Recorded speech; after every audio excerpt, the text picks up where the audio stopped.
CRWS, Countering Racism, White Supremacy Book Club. Like, share, subscribe, and comment below. Greetings, everyone. Welcome to CRWS review of Ender's Games, the film. The film came out, and let me actually check. 2013, and it was directed by Gavin Hood. We have a special guest here today, Miss Lilia, and she's going to be getting us started by sharing some of her notes, some of the things that she caught in observing this film.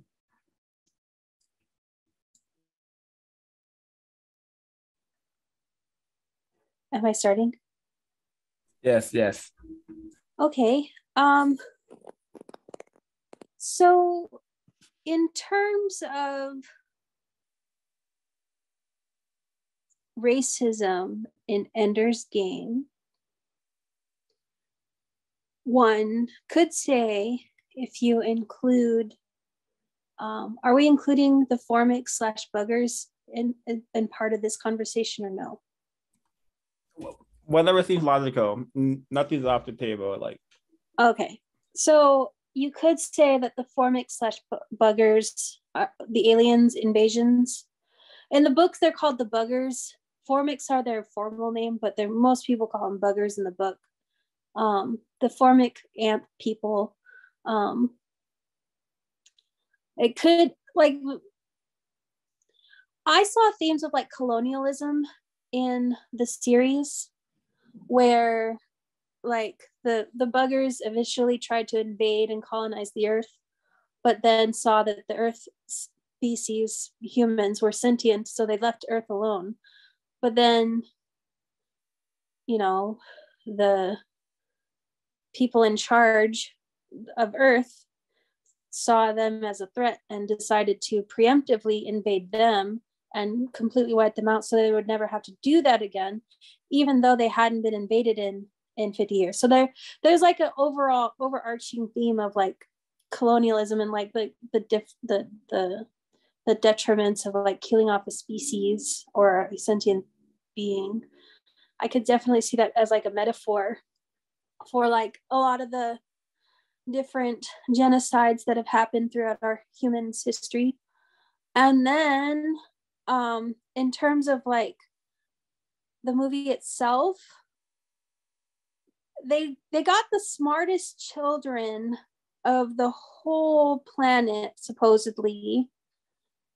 And at the end of the movie, why were most of them there? Just for these children were underrepresented for children of diversity. You know what I'm saying? There were some brown children, but why were most of them I don't know, it just seemed like most of them, maybe that's just my own implicit, I don't know. And then there were some times when Harrison Ford's character, I think his name's Colonel Graff or something like that. Yeah, Colonel Hiram Graff was talking to the psychologist lady. I don't remember her name. Major Gwen. Viola Davis. Major Gwen, yes, Viola Davis. There were some interactions where I thought there was kind of he wasn't, it wasn't I would consider them to be microaggressions, but I don't know. Where he's constantly questioning her authority and wait, hold on, Ms. Lilia. That is one term we would not used on the broadcast, microaggression, because we don't have a clear definition for that. Do you think he was mistreating her? Yeah, I thought he was mistreating her. He was questioning her authority and overall, I don't know. Those are just some of the things that I observed. Well, would you say that he was mistreating her because she was a non-white person. He felt like he had the authority to do something, to do that.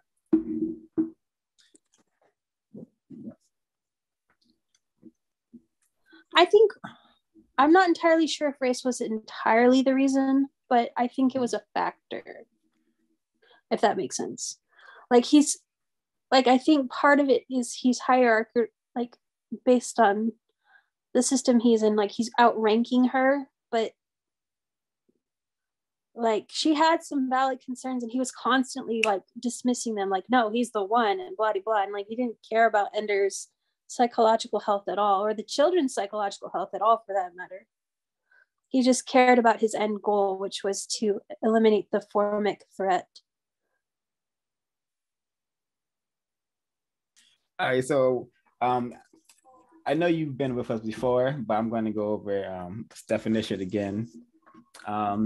Racism, white supremacy. Racism is white supremacy, and white supremacy is racism. The term is used to define a global system where people who classify themselves as white are dedicated to mistreating and abusing everyone in a known universe who they classify as non-white. So that is a simplified version of the system of white supremacy. So do you think in this world of Ender's Game that they are in a system of white supremacy still? Hell yeah. Okay. And what are some indications that you observe that they are in a system of white supremacy? It's just like the interactions between him, Graf and Gwen, Hiram Graf and Gwen Anderson. Some of that, and also that they were, you say in the known universe, so it's like these other bugs are not, obviously they're not white people, so they're a threat to like the white people, so we have to crush this perceived threat to the white supremacists, the system of white supremacy.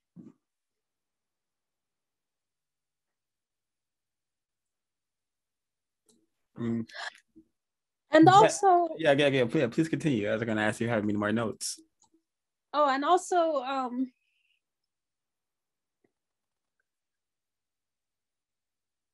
if you can recall any moments from the book that also indicate that they are in the system of white supremacy, please do share that, because you are privy to that information. I know you probably read the books a long time ago, but just in case. Yeah, I read the books years ago, but the thing about these books is they are a beloved book of mine. Like, I was in high school and I was a senior in high school when I read it the first time, and I proceeded to read the books over and over and over because I loved them that much. So although it's been a while, I have read the books thoroughly, and I'm fairly familiar with the Ender universe.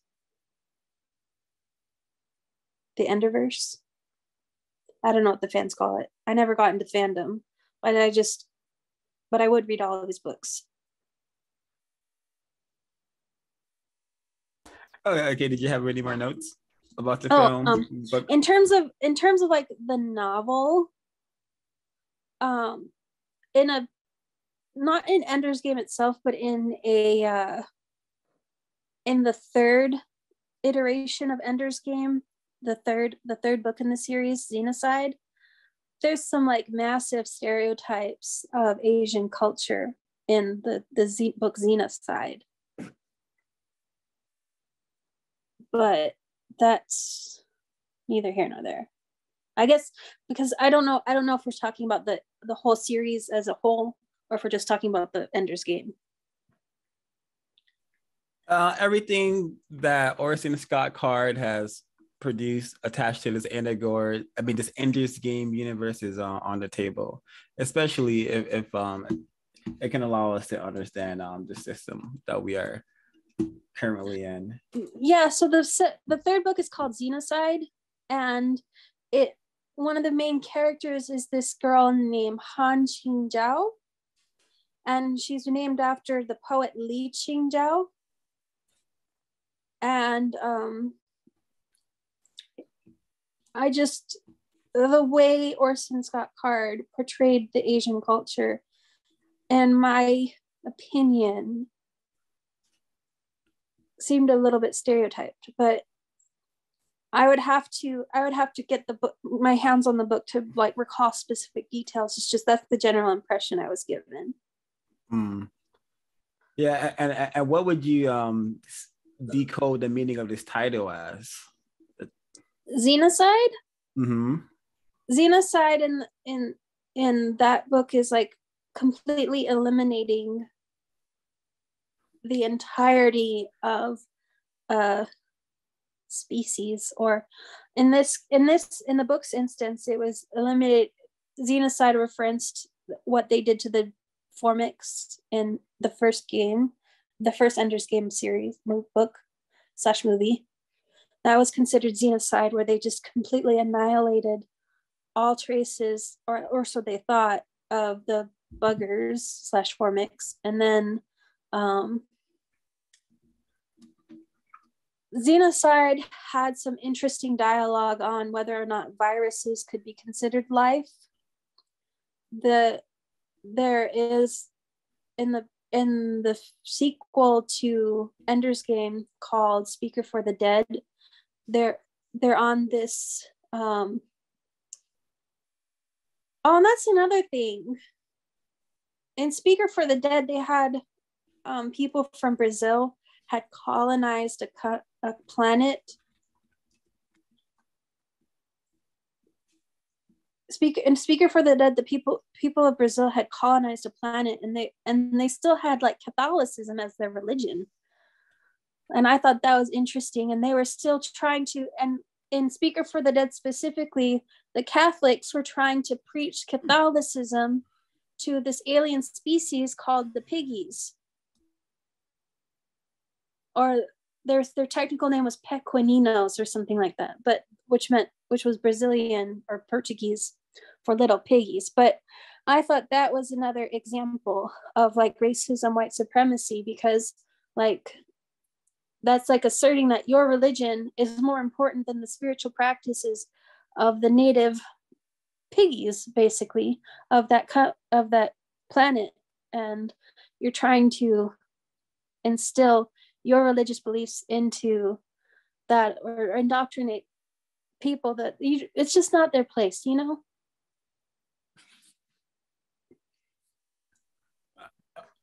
Okay, I have one question, and then I'll let you continue with your notes.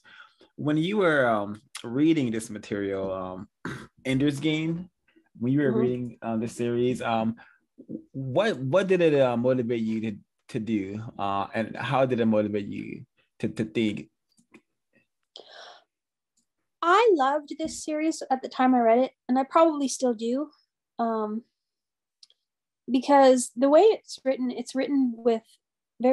very skillfully, and it presents like thought-provoking questions. For example, when I read Xenocide, I looked up the poetry of Li Qingjiao, and because of Xenocide, I got to learn about this poet called by Li Qingjiao, and it was really beautiful. I forget the title of it, but I know the author is Li Qingjiao. But what did it motivate me to do? Aside from this book, didn't really like motivate me it wasn't like a life-changing series, but it was like a way to pass time, I guess, and I just loved the story and the lore of it. But then I learned more about the author, and the author himself is Mormon, I believe. I have to look that up. I think he's Mormon or Latter-day Saint, as they call themselves.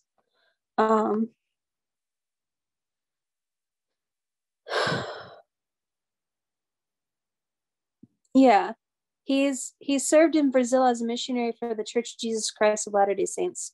So while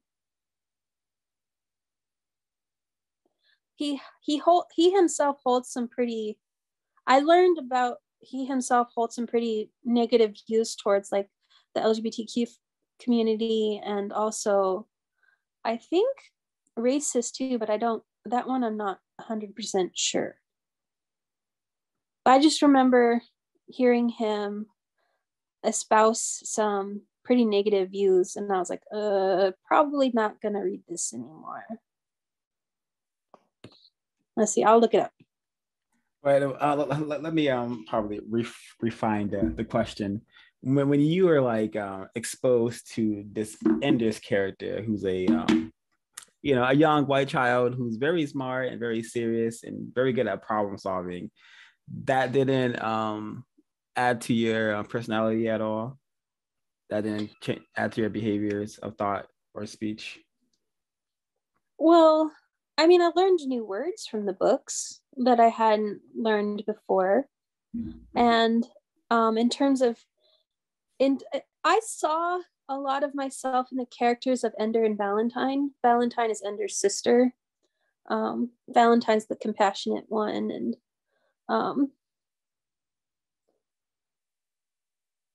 they didn't show much of her in the series, but she's an excellent writer and becomes a underground political activist with her brother Peter. And Peter eventually overthrows the earth and becomes the hegemon of the entire world. But in terms of your question, I got distracted. I'm so sorry. I saw myself in Ender because I could relate to him, because in many ways I was the smart child in school, and I was bullied a lot in school, just like Ender was bullied a lot in school. And it kind of like gave me hope that maybe one day I could do something with my life, if that makes sense, that was significant and impactful. I understand. Did you have any more notes about the film or the series you wanted to share before we No, I'm interested in hearing from you guys about it. The power structures in the book, to me, were very like relics of our, like, you wrote a book about the future, and in the future the power structures hadn't changed much, they're still very much the same as the power structures that exist today. I thought that was interesting. And these power structures you're referring to, just for total clarity, are what exactly? Well, like the hierarchy of ranking and like military of like the militarization and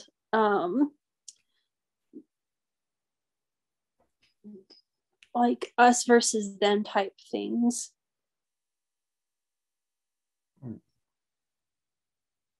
If that makes sense.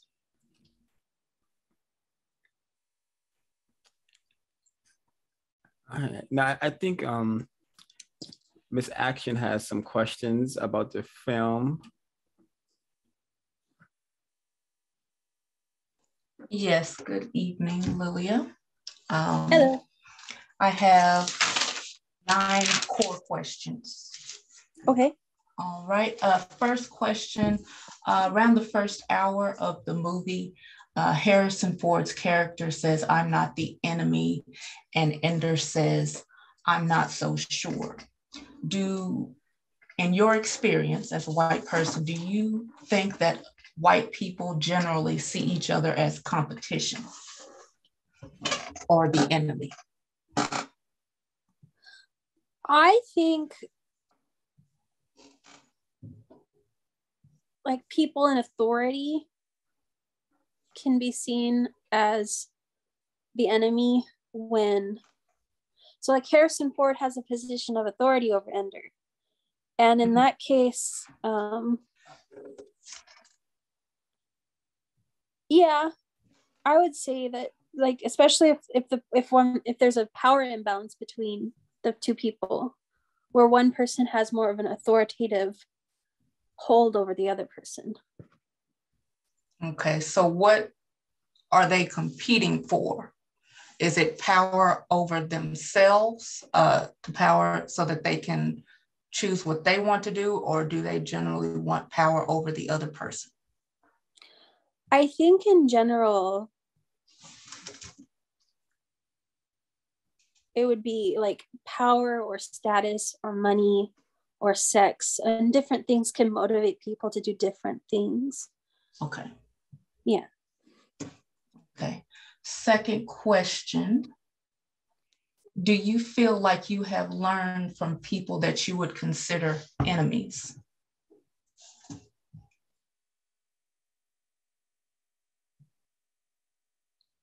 Yeah.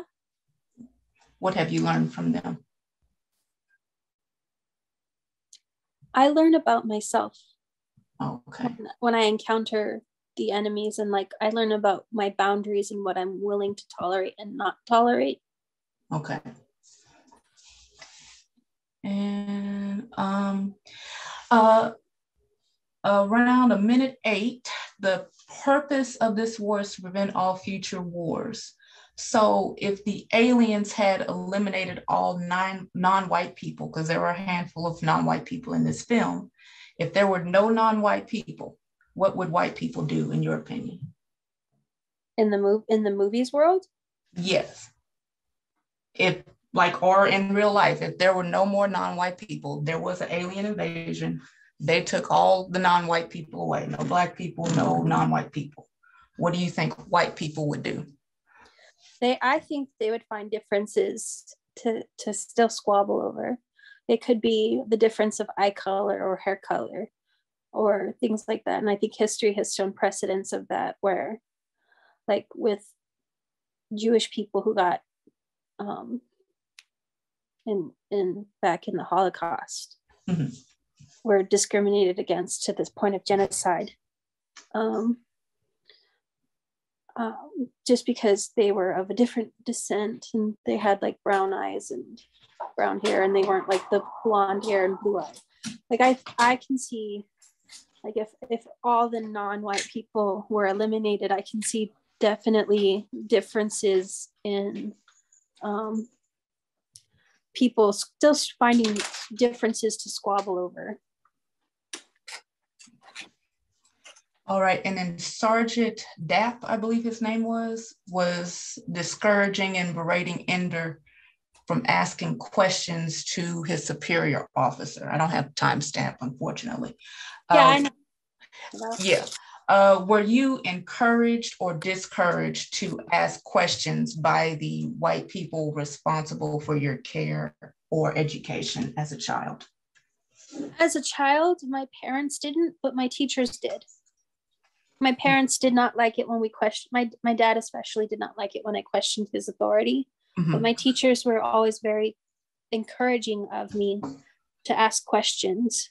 Some of them, like especially in high school, I had a teacher who said if I wasn't angry, I wasn't thinking, or something like that.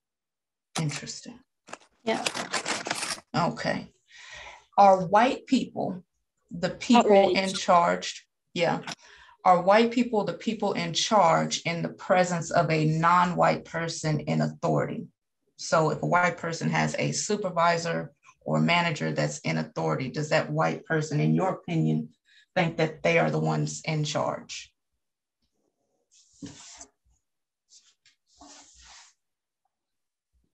Like in the movie or just in general?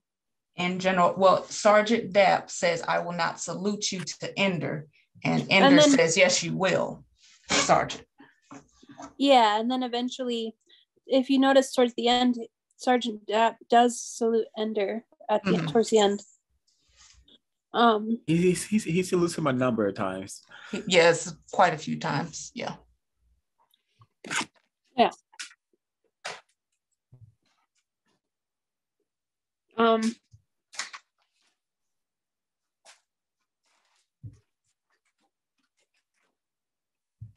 That one I'm not sure how to answer because I don't know it. I don't know the answer, to be honest. Okay. We'll go to the next question. Do you think white people see each other as objects for their use? When Colonel Harrison Ford's character says he raised horses since he was 5 and he knows a thoroughbred when he sees one.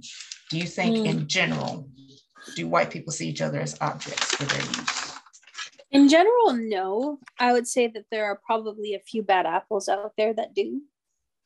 And those are typically people who are hungry for power or some sort of, they just want to control. So white people who want to control, probably. But I would say in general, I mean, at least in my perspective, I don't see other people as objects to use. Okay. When they figure out that the hive needs the queen in order to operate the Formic's army, do you think that non-white people with the need for a leader, do you think that non-white people in a way are part of a hive mind and that they have to have a leader? I think in general, white people do tend to flock to power structures where there's a different hierarchy of power. That's kind of like what that you worded it much better than I could have. When I was getting to the point where I was saying, you know, he wrote a book about the fictitious future, and yet the power structures or the hierarchy of different order, you know, there's still an order in place. And in fact, later on in later books in the series, they go from having different countries to being united under one world order. Okay. Do you think it's possible for people, whether white or non-white, that they can get to a point where they can lead themselves and work together constructively? Okay, what do you think is going to take for that to happen?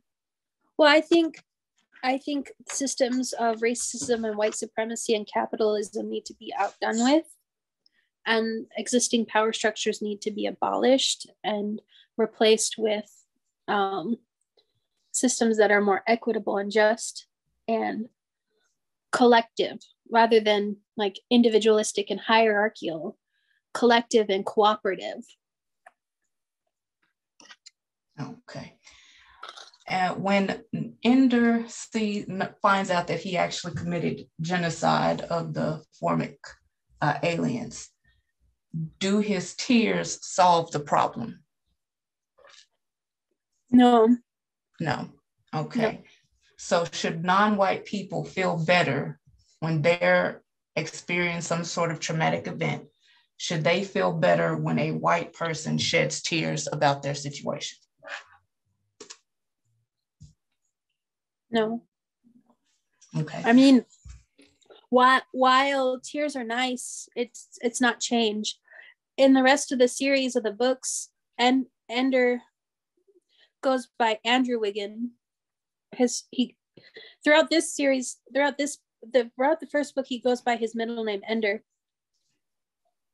But in the series, he goes by Andrew, and Andrew, the adult, spends his entire life trying to remedy his genocide.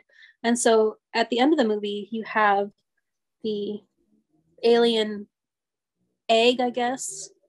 He's able to plant the egg. He's able to get the egg to hatch and hatch a queen, and at least start a colony for the new buggers to propagate themselves. But he spends his whole life, and he dies trying to do it, I believe. Okay, so action is what's needed, not necessarily just performance or tears or, okay. Those were all the questions I had. Thank you.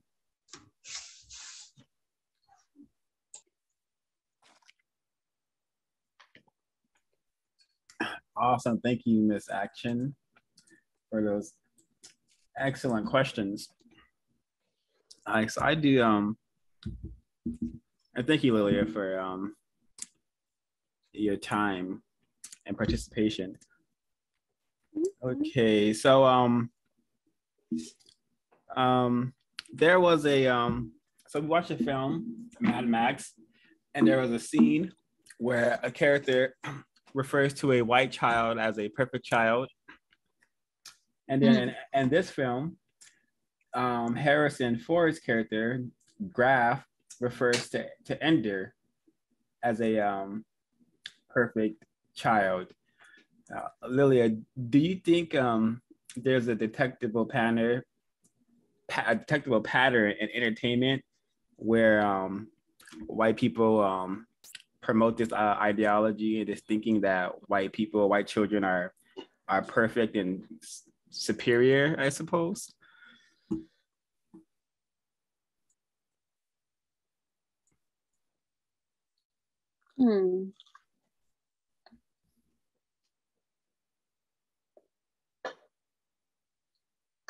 In the movie, he says he's perfect because he has the qualities of his brother and sister. In the series, you can only have 2 children, but these parents got special authorization for them to have Ender, the 3rd child, because the 2 children were good, but not quite good enough. And so they had what, quote unquote, the perfect, I guess, white child. But I guess I just didn't see him as being perfect because he was white, but he just happened to be white. In the series, Bean is seen as Ender's shadow, and there's actually a book called Ender's Shadow. And he is a genetic experiment.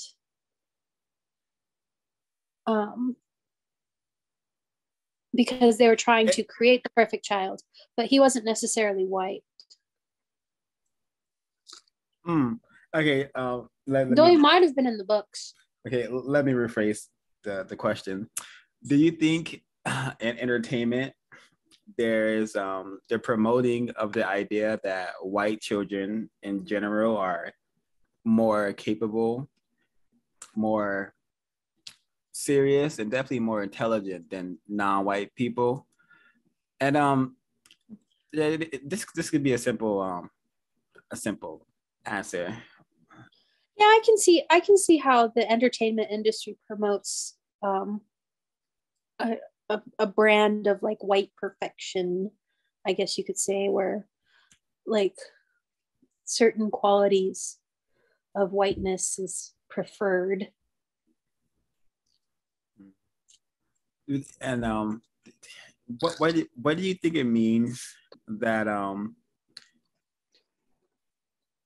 some white people, like white people who produce this sort of material, like this sort of sci-fi, well, what do you think it means that, you know, we're like thousands of years in the future and we're still in the film we still saw population tailoring, well they were still having population problems, it said, and also they're still warring, there's still galactic war going on. What does that mean? What do you think that means?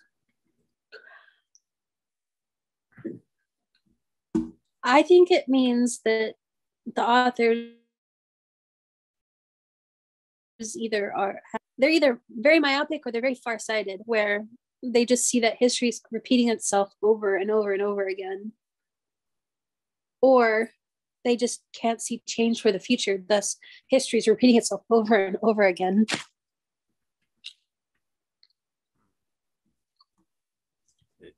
And you mentioned this Bean character. Is Bean in the book, is he more identifiable as is he classified as a non-white person? Because I couldn't really tell from this film if he was what do you classify Bean as? Bean looked like he was brown skinned to me. That's Bean right there. Oh, the one who's about to throw up? Not the one that threw up. That was a lie. The one that was asking the actual question of why his name was Ender. Okay. So Bean is a non-white person, Lilia?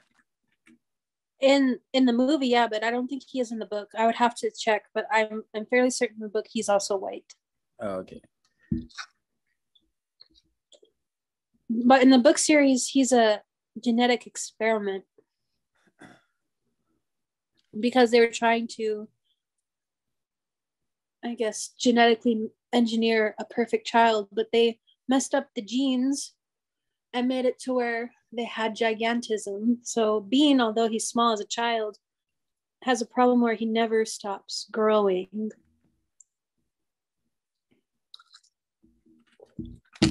Interesting. Okay, well, that's very interesting, especially if he's all right. I'm trying to find a shot here. Okay. Is there anything that you notice about this shot? You will respect one another. Oh no, that's just a subtitle. Oh. Seems like oh, you know what? There is something I noticed. They sent all the quote unquote rejects to Ender's Dragon Army. And if you look at all the rejects, they're a vast majority not white people. I did notice that. Is there anything else that you notice? Like, I think there was notice. No. I'm not sure what I'm supposed to be noticing. Oh no, okay, yeah. You're supposed to noticing whatever you see. So, another thing that I thought was interesting, and I have a question about it. I see that most of them are men. Like they're like mostly guys. Mostly boys make up command school and battle school. So, Harrison Ford's character, he is attempting to isolate Ender and to condition him to never trust anyone. Mm-hmm. Do you think that reflects any aspects of how the system works, or any aspects on how racist men and racist women operate? I think in general, racism seeks to isolate and ostracize those that are different. Those who are non-white classified. Yeah. Those that are not white. So is there anything that caught your eye about, actually I need your help. What would you classify this character as? Is he a white person or a non-white person to you? In the book, he's French. In this book, he's Spanish from Spain. So he's European. His name's Bonso Madrid. And in the movie, I believe he's from Spain. So he's like white Hispanic. Oh, okay, awesome. You know, we got a mix up. Okay, thank you for that clarity. Okay, so let me try to get him on the screen for a bit, if possible. But there's a character by the name. Actually, did you know anything about the character names, Lilia? Did any of the character names stand out, or did you have? That's Mesa Rackham right there. Okay, did you have any notes with the Maori? Did you have any notes on any of the characters' names? Perchance, any of the names stand out to you?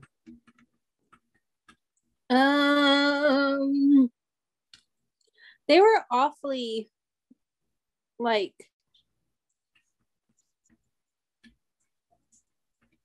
I didn't make any notes on the names, no. Okay, that's fine. Well, there's one of the characters' name is Dink.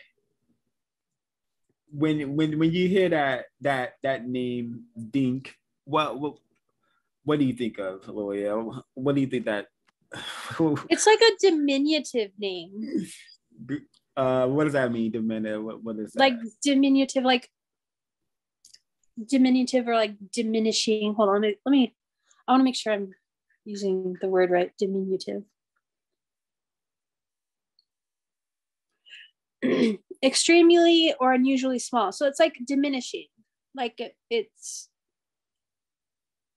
it's something that diminishes a person, makes them seem small. Like I think of the word dinky, and when somebody calls something dinky, they're meaning like it's very tiny. That's what I think of when I think of the word dink. Okay, and there's also there's a scene where they all end up in Ender's squad, and they're like, we thought we're gonna have to make Dink. We thought we are gonna have to put Dink in charge, and then he said that was never gonna happen. And do you think what do you think that means?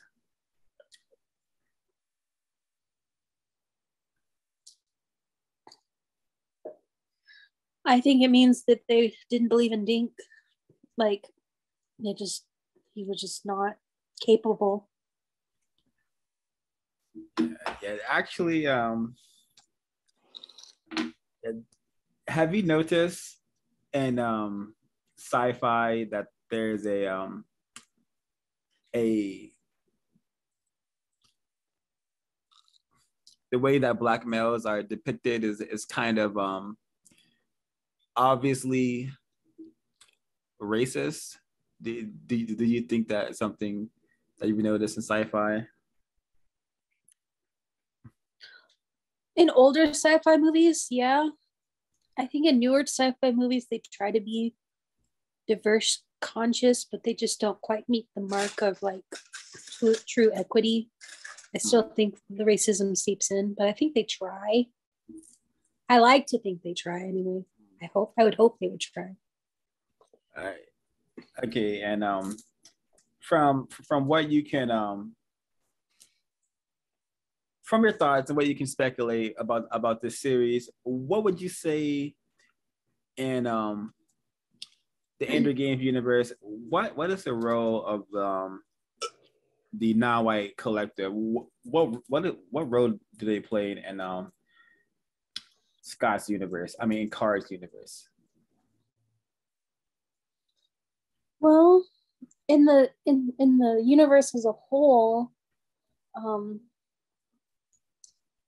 different cultures tend to colonize planets independently. So, for example, there's a planet with all Chinese culture.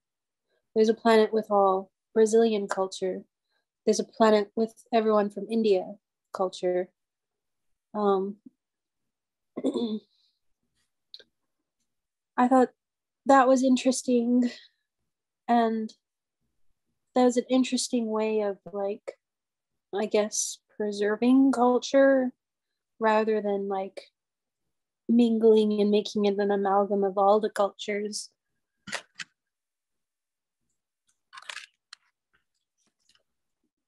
Okay, so this character here, his name is ridiculous. I'm not. I think it's by Ben King. I think that maybe the actor's name. Forgive my error. Mazer Ratham. Mm-hmm. That's his name. Yeah, he says something really interesting. He says he's like. Do you remember why he has those tattoos on his face? Do you remember why he has? Because his father is Maori. Okay, what would you classify this person as? Like, what do you see when you look at him? What would you classify? He sounds Australian. He sounds Australian, but he doesn't look Maori. He looks white to me. Okay, and interesting. So he says something about his inner skin. That's why he has the tattoos. What do you think he means by his inner skin?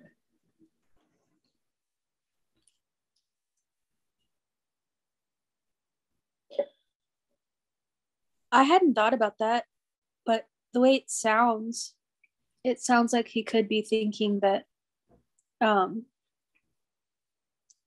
like his heritage is not white, although he's white, so his inner skin is like the skin that's not on his and is reflected in his pigment, but like it's part of his DNA. Interesting. So you think the tattoos is a way for him to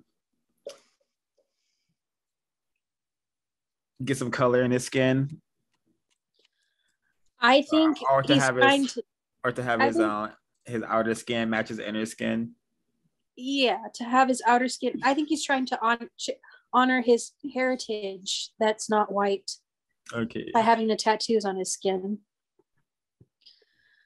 But I thought it was kind of like, I was like, kind of side-eyeing him because he had his tattoos on his face and he seems white, and like that seems like an appropriation of culture to me.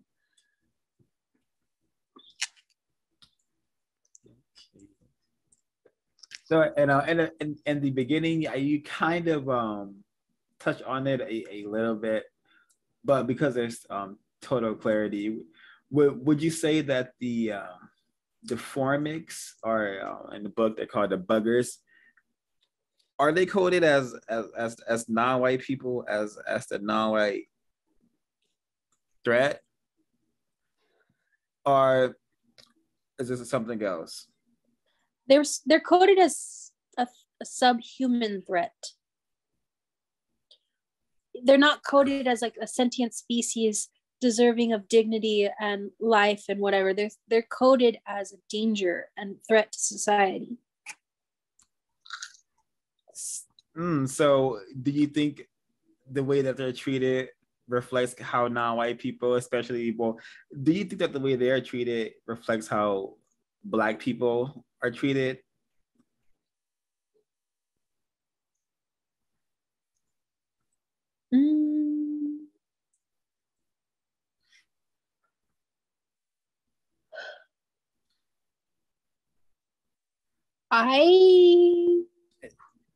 I mean, yeah, I was just thinking about it, like, especially like the police, they treat Black people as like some sort of threat to, and I've even seen people like online talking about like I have this one friend that I don't talk to anymore, but they were like, why would you want to move there? There's a high population of Black people, and that means there's a high population of crime, and it's just like blatantly clear that there is that stigma where Black people can be treated as if they are similar to the formics in the Ender's Game, where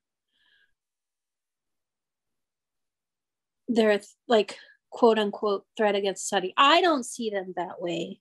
I don't see Black people that way. I'm just saying, like in general, in society at large. Yeah, I understand. Why do you think the formics in this universe are viewed as so dangerous? They have advanced technology. They have a language that they cannot communicate clearly. The way that they communicate is through telepathy. And so they don't have a way of communicating with the humans. And the humans don't really make a try. They don't even make an attempt to communicate with the buggers or the formics. Okay, and you said that the formics are coded as subhumans, correct? Yeah. Okay, and would you say 2022, a lot of non-white people are forced to function as subhuman people?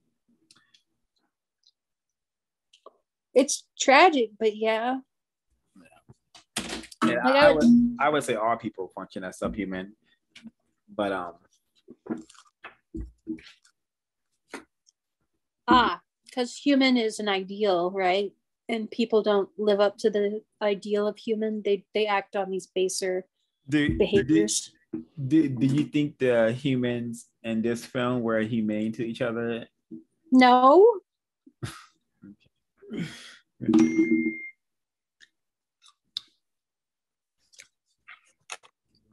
So there's a part where Viola Davis' character, she eventually is crying and apologizing to Ender. I think it's because I forgot what it was for, but why do you think Bozo.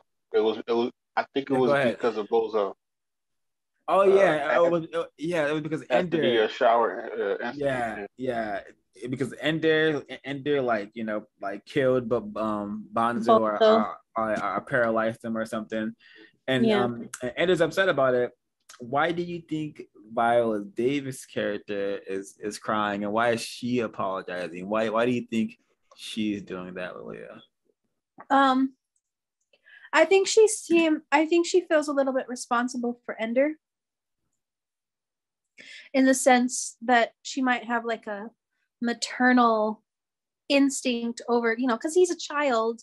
And I think in some ways she feels she might have put him in danger.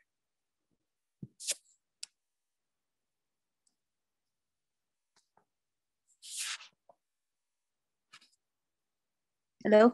Yeah, so you said so you think that she viewed Ender as like her own child that she wanted to take care of? Maybe not necessarily her own child, but like a child that whom she's responsible for. Yep.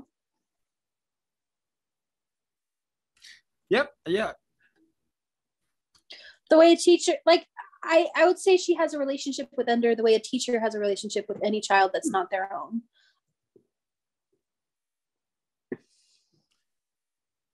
So there's a part I think is really really interesting and probably telling, where Harrison Ford character says that I think he says their very existence is a threat when referring to the Formics. Mm-hmm.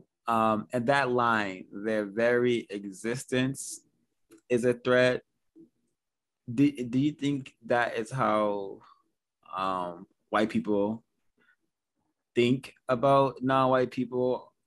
Is that how they've been trained to think about non-white people? Certainly in the past. I think as we make progress in society,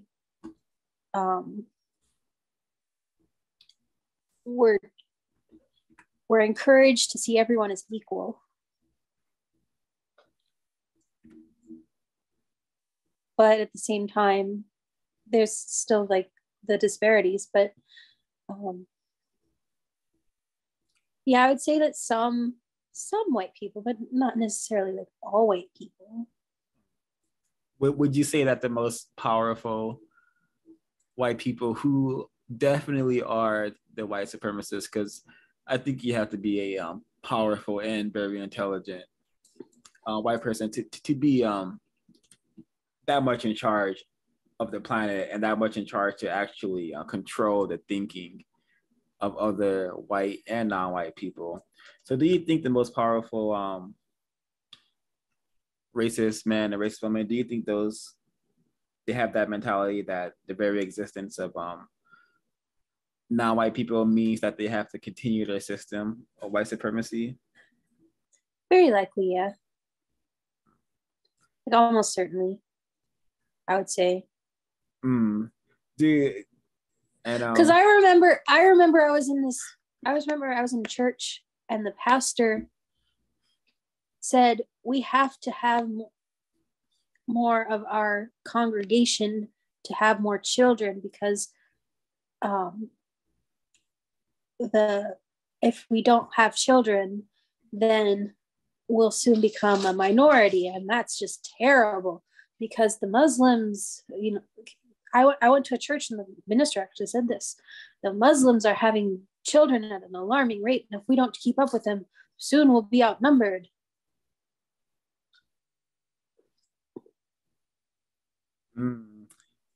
If Ender was given the task to end racism, white supremacies, how do you think he would go about it?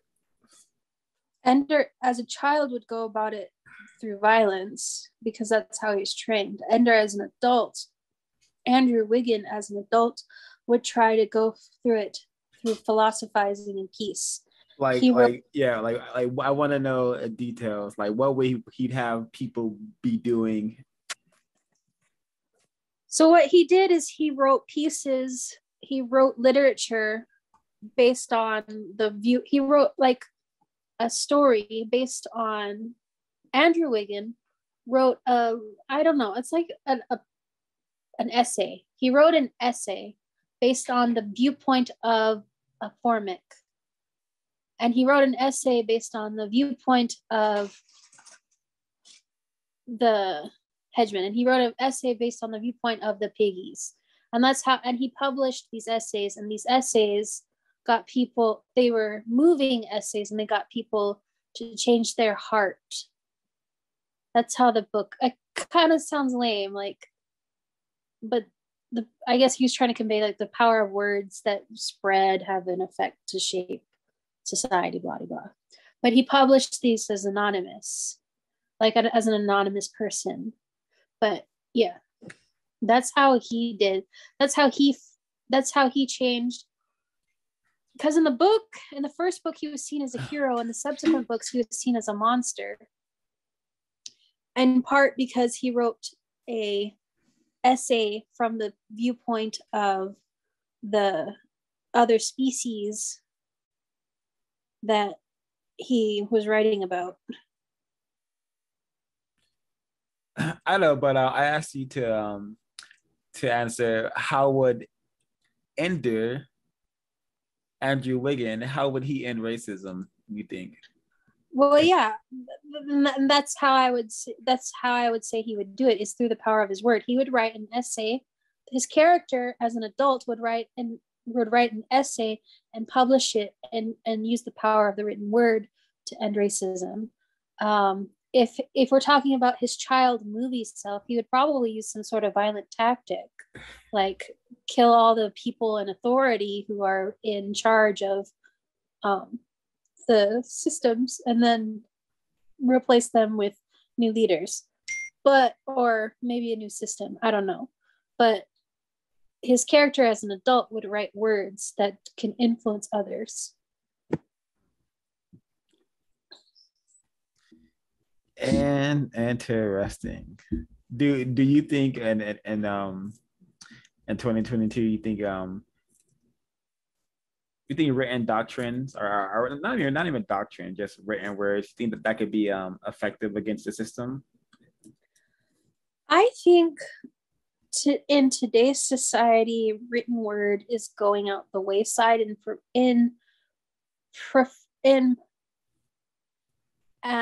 in its place is a preference for video content. So it used to be like pictures and with text and captions, and now it's video content and memes. I think that that's how the information is spread, and that's how people are influenced. And I think we can use the power of influence, and I say this as someone who is an influencer, to shape political thought and other kinds of thought out there. Like, it takes numbers.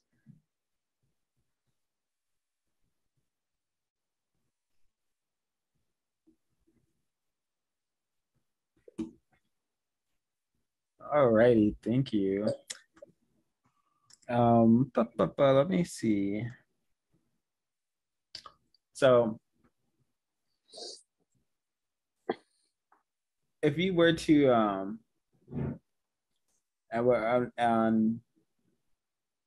if you were to write something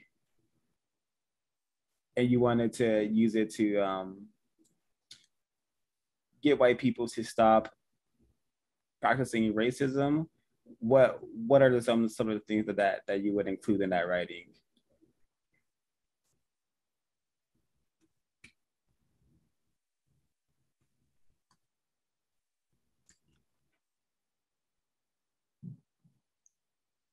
I would appeal to people's emotions and get people to understand on like a visceral level why racism is wrong. And I would have to problem solve and figure out ways that can be worded. But I think that's the way I would do it. I would appeal to somebody's emotions on a visceral level.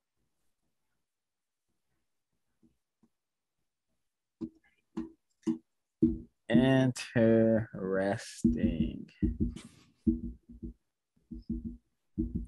And but Ender, definitely I didn't see Ender appealing to anyone's emotion. He's very business-like, nothing personal. So you think we should think non-white people should attempt to work with the emotions of racist man and racist woman?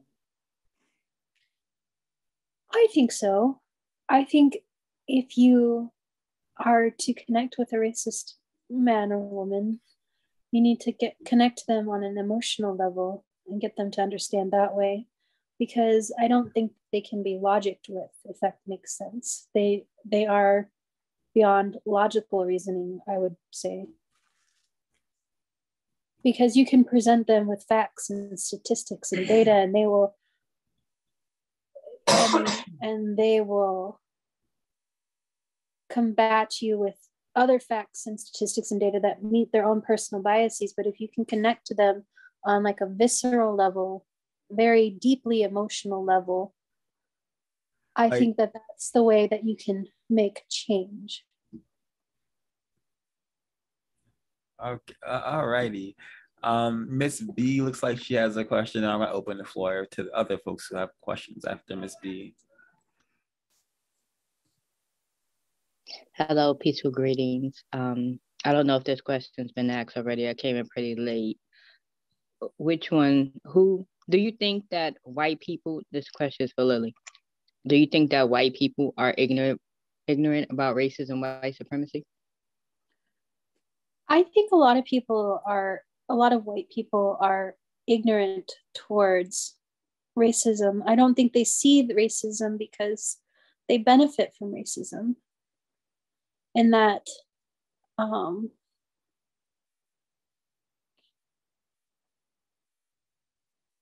in the way, like, so for example, like the way their privilege is,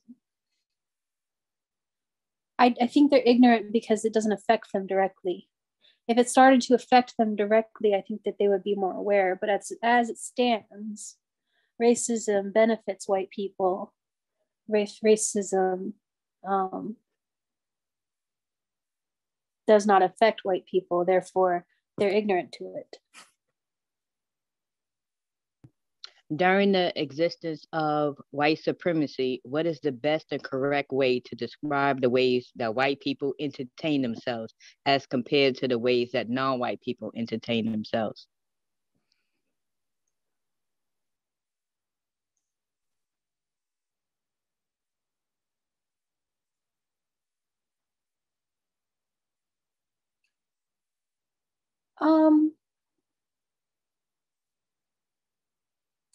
I think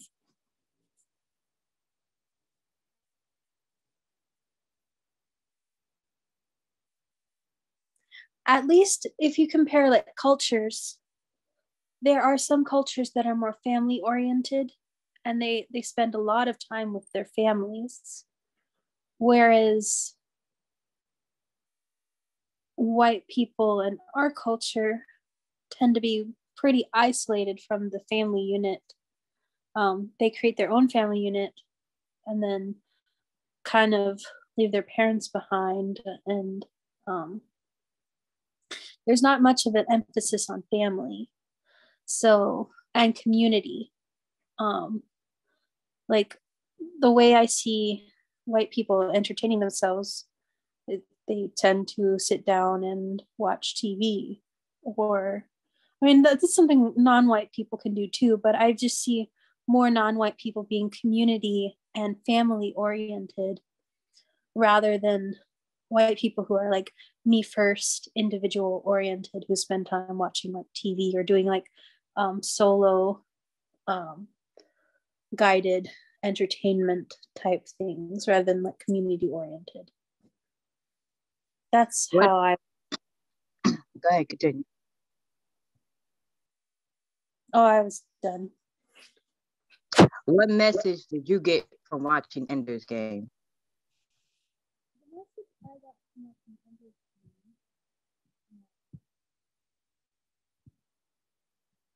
The mic, you have a mic issue, Lilia. Oh, am I? Is that better? Yeah, much better. Oh, I had my hand over the mic. I didn't mean to. Essentially,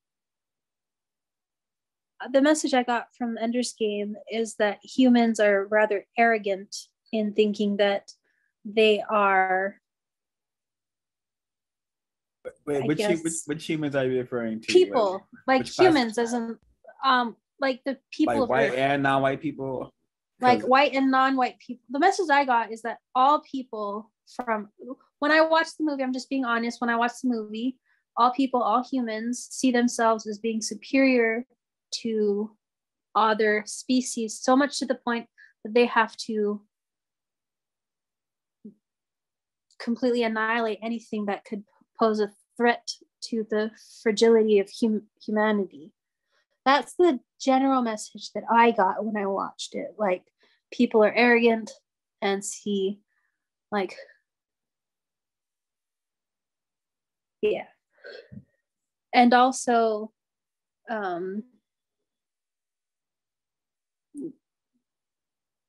there is a point to be said about the abuse of children,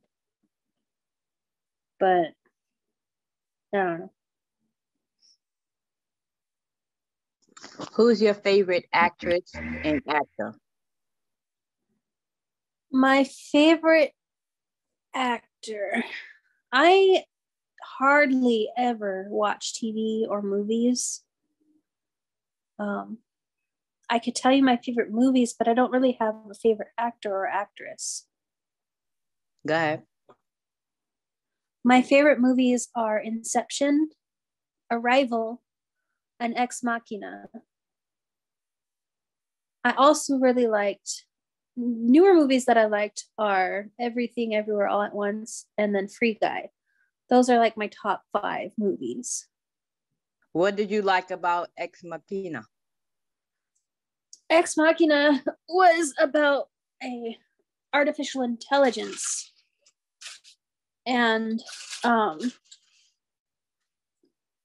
it was a very trippy, like, mind game, and it had a good twist at the end of the movie.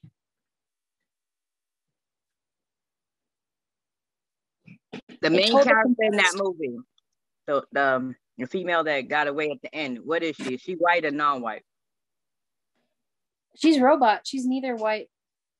She's a robot. I'm talking about real life, the actress, the woman. Oh, the real life actress. Mm-hmm. The real life actress who portrayed this, she's white. In Ex Machina. Yeah. Okay.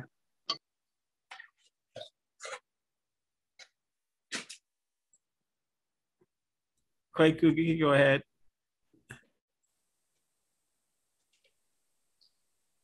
Peaceful greetings. I hope this hasn't been asked already. Do you believe in a global system of racism, white supremacy? I believe racism and white supremacy affects the globe. Yeah. Okay. Based on this film and I guess other ones like it, do you think a racist man and racist woman have plans of taking racism into outer space?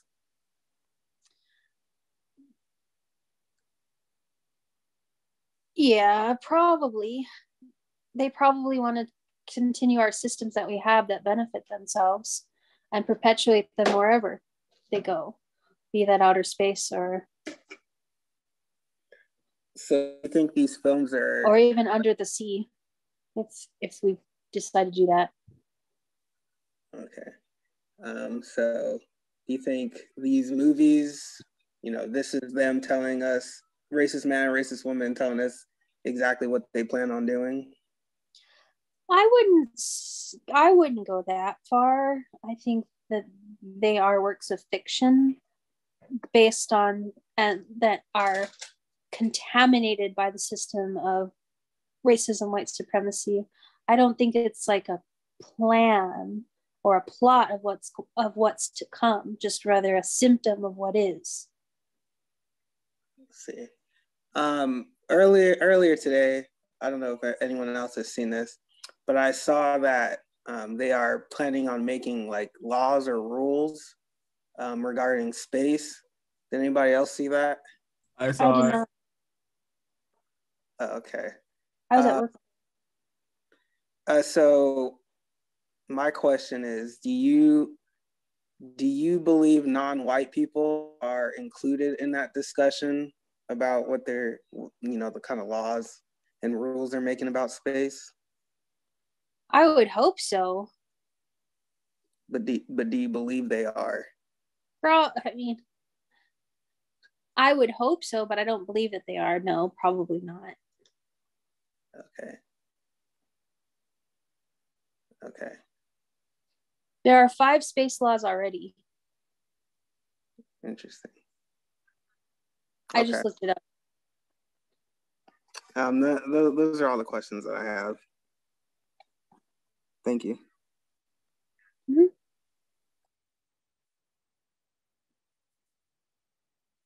Do we have any questions from Mr. Monsoon? Yes, sir. Yes, sir. Real quick. So, in the beginning of the flick, Ender said that that pretty much they were raised on war games. What do you think he meant by being raised on war games? What do you think he meant by being raised on war games? Yes.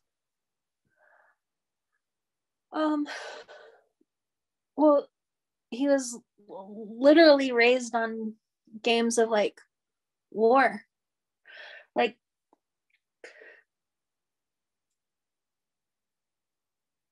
I'm sorry, I went to go plug in my charger for my tablet because it's at 10%. And I accidentally turned the speaker all the way down. So I only got the end of your question. Can you repeat, please? Sure. I said in the beginning of the flick when they had Ender narrate, he said that they were raised on war games. What do you think he meant by being raised on war games? Yes. So as children, younger children than they would play games that were based on war. So like humans versus the Formics.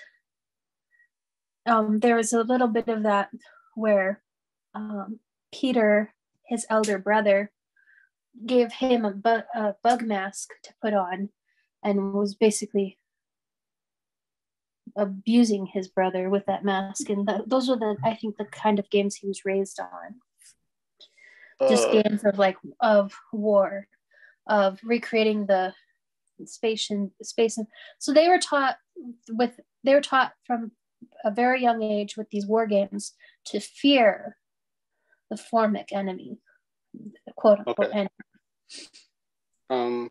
I guess just to add, was this like ever in the actual readings of the actual literature or no? The war games? Yeah. Yeah. Okay. At 5:45,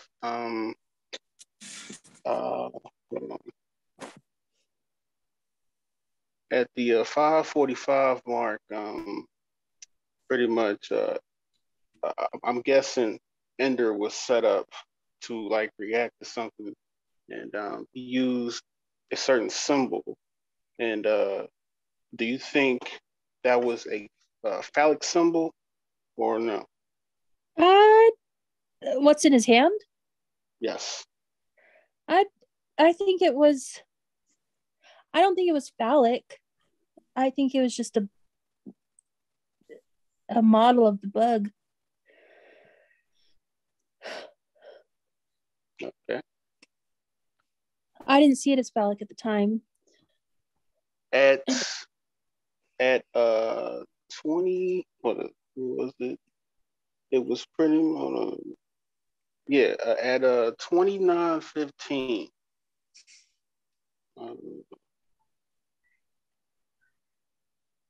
I forgot the white child's name that was like picking on the actual whole movie, but he had made a message in the actual little tablet thing that they were doing. Yeah, there you go, Bernard. He was making a certain joke about I believe it was Bean or one of the non-white children, basically.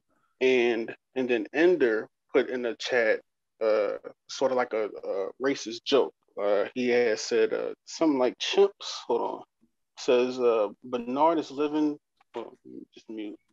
Bernard is living proof that chimps still fly into space. Do you think that was a racist joke? No, because the way I interpreted it was back when they did experiments, they would send literal monkeys, like the animal, into space to experiment to see if humans could handle space flight. That's how I interpreted that as.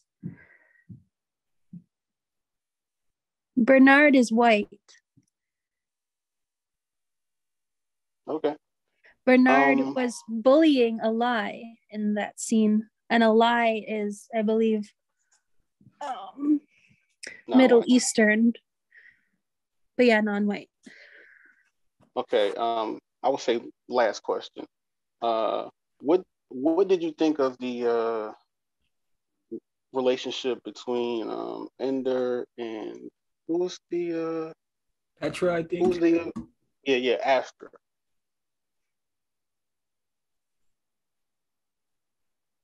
Who? I guess I didn't. Hold on. Petra and there you go. Petra. Oh yes, Petra. Yeah. So, what did you think of that so-called interaction, basically? It seemed like they were friends to me. You don't think the movie was trying to push some type of relationship? Well, the reason why I didn't see a relationship into that is because I know the actual ending of how Petra ends up with Bean in the series. So I guess I'm just going off the movie. That's it. Yeah, because I had read the books, and that's why I just didn't see it in the movie. But yeah, I guess if I judge it based on the movie alone, it did seem like they were trying to push like a romantic trope, and Petra seems significantly older than Bean, and it just didn't seem appropriate.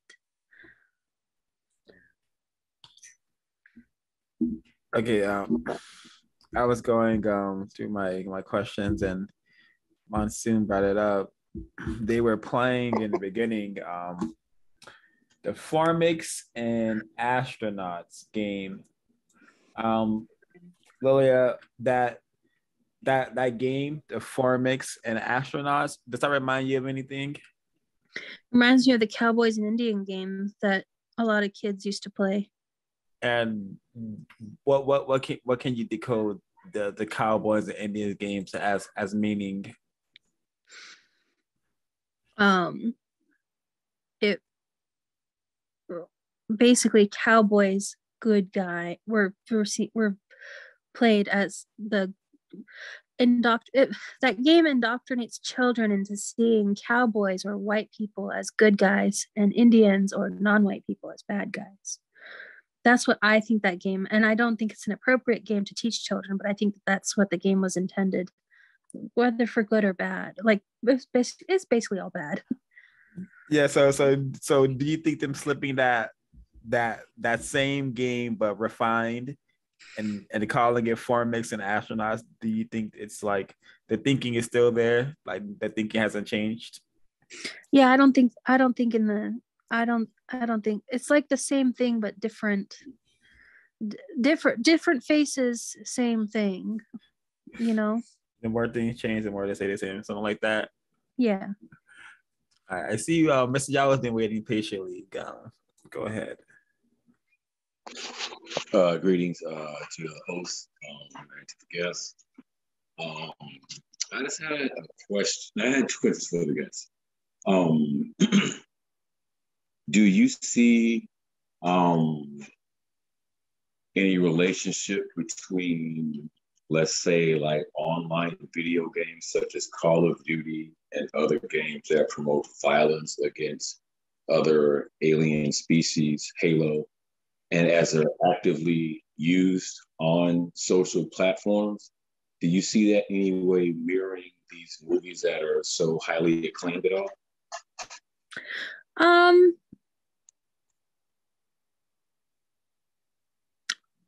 I haven't played those games in a long time, but I think the storytelling elements are very similar. When you play like the story, they try to make it cinematic and very like a movie experience, that it's very interactive. So yeah, I would say very similar. Thank you. And my second question is, do you think that video games can influence human behavior? That is a complex question that I don't really have an answer to. I would say, I don't think children learn violence from video games. So for example, if a child is playing Call of Duty, I don't think that's going to encourage them to pick up a gun and take it to their school, for example. I don't think that that's the case. But so I would say yes and no. Video games can influence people, but I don't think it would influence people to the extreme behaviors.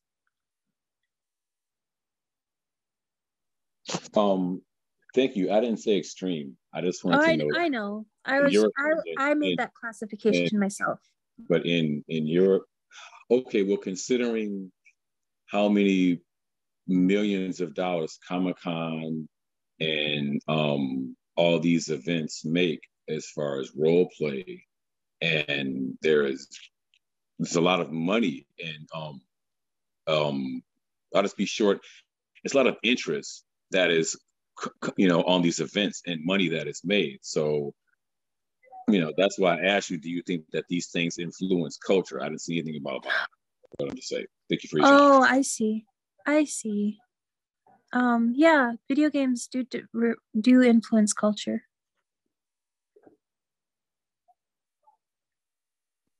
Thank you for your time. And before Miss B chimes in and asks a question, I do want to take care of this one that was in the chat earlier. He says, is there, and this is referring to how you suggest that we appeal to racist men and racist women's emotions. The question is there evidence white people have changed their behavior through emotional appeal? I've read stories about former people of the KKK and how they became former members of the KKK. And it's usually through being shown acts of kindness and being shown a level of understanding on an emotional level. And basically being shown the error of their ways on an emotional level. I've read stories about, like, news stories.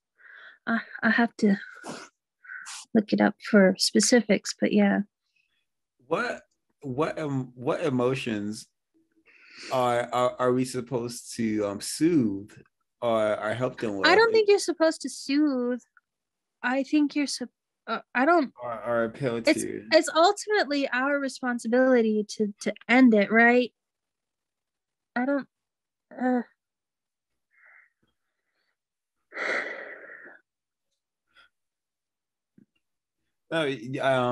Maybe you should think about it. And Miss B, do you have a question? It sounds like you read books and then watched the movies of Endgame, correct? Yeah, I read the books first. How often do you do that? How often do you read the books and then watch a movie? These days, not very often. I don't read books as often as I used to. Okay, even if it was back in the day. Back in the day, I did that all the time. I'd read a book and then watch the movie. I'd read a book and watch the movie. Sometimes I'd watch the movie and then read the book. Can you name a few of the times that you did it? Yeah, like some Stephen, I especially for Stephen King's movies and books, I would read Stephen King's books and then watch the movie associated with it just to compare and Can you contrast. name the titles and whatnot? Oh, like Pet Sematary, Christine, It, The Shining, The Green Mile. What other books and movies have I read? You read The Green Mile? Yeah. Okay. Ms. B, did you have any more questions?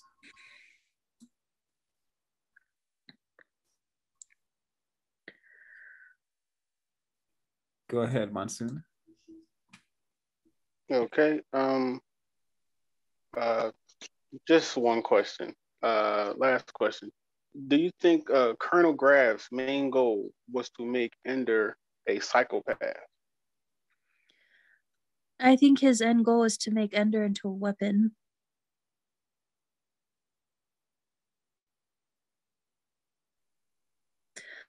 Which had unintended consequences of him being a psychopath.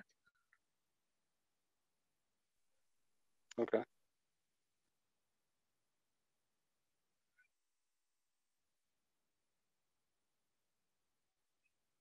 Would you suggest this movie to anybody?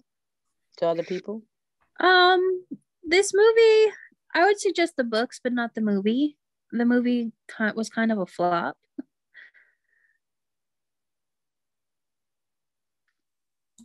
Do you think Ender, either directly or indirectly, functions as a white supremacist?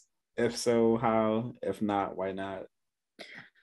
I think he's a tool of the white supremacists. I don't think he's intentionally doing it. I think he's,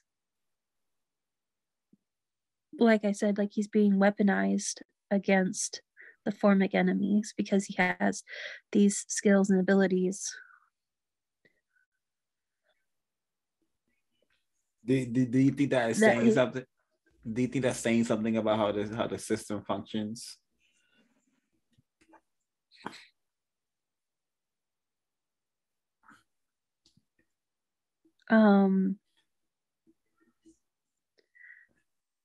Yeah.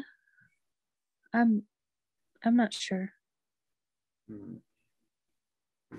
And this film, children seem very important. Do you think white children are important to the system of white supremacy?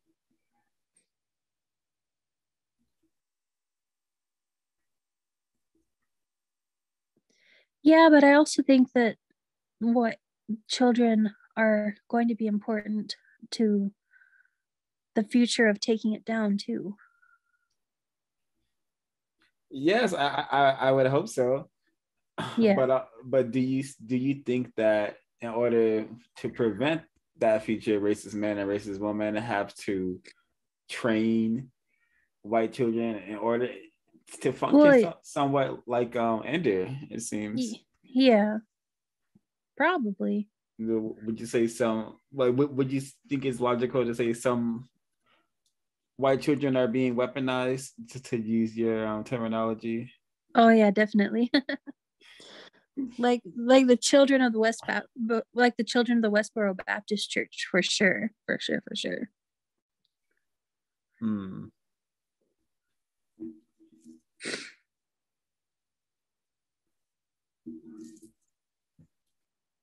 you have any more observations on how this training is occurring?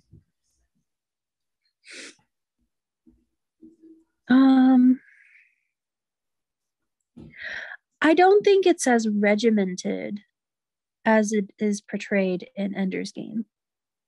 In Ender's Game, or maybe it is, I don't know. In Ender's Game, they send them off to school and then battle school and then command school.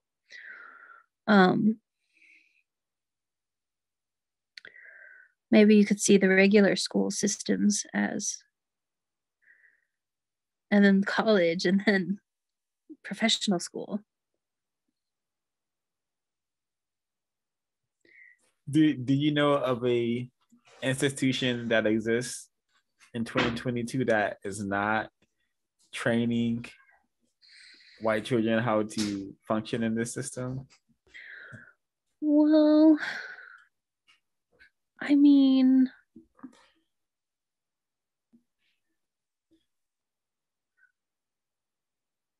I can't think of one. If one comes to mind, we have a person from the chat. He says, I agree with Lilia on the West Baptist Church children being weaponized. Can you elaborate on why you chose to give that example? Yeah, because the Westboro Baptist children are given signs that say things like "God hates fags," to quote what this says. I don't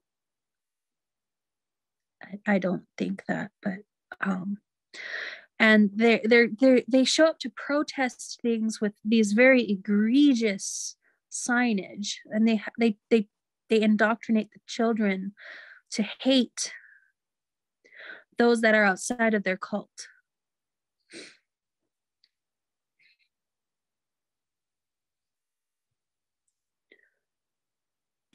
Would you say that the system is designed in a way that the people who attempt to go against it are attacked by its operators and its victims? Yeah.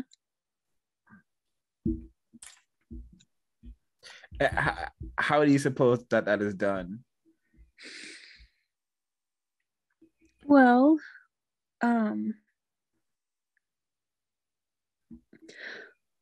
for example, when like Beyonce made the statement at the Super Bowl, she faced a lot of like criticism for speaking out against Black people being killed by police at the Super Bowl, and she faced a lot of criticism and backlash for that by people who were like saying things, you know, negatively against what she did, which I applaud. I applaud her using her platform to spread awareness, but she faced a lot of criticism for that. That's one way.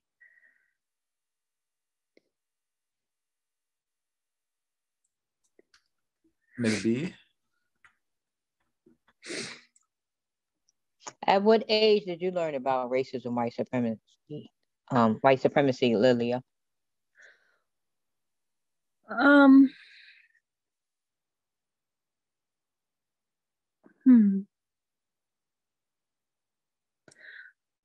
would say sometime in high school, I learned about what white supremacy is. But in terms of the definition that you guys used, you introduced me to the definition of what like racism, white supremacy is. Like I had an understanding of white supremacy and racism before then, but the definition as you use it, I would say last year sometime. Have you ever poked fun at something that a non-white person said or did? In my childhood, yeah. Not as an adult, I feel ashamed of it, but yeah, as a child. Have you ever cursed at a non-white person or used profanity while in the presence of a non-white person?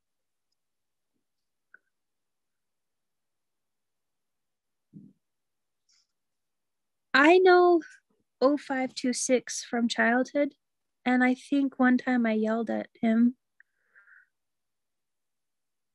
We got into a really bad argument over my sister's PlayStation 2, and I yelled at them.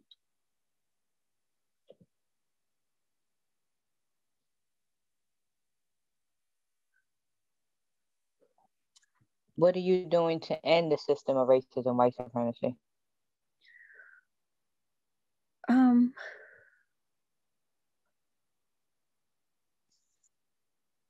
Well,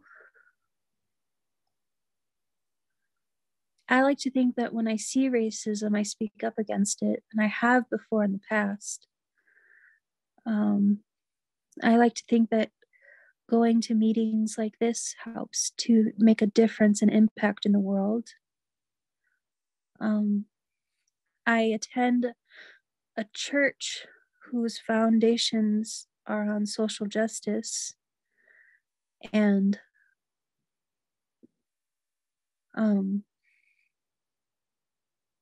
I'm doing like small things. Like I feel bad, like I should be doing more, but I think that I have a lot to contend with on my own, that I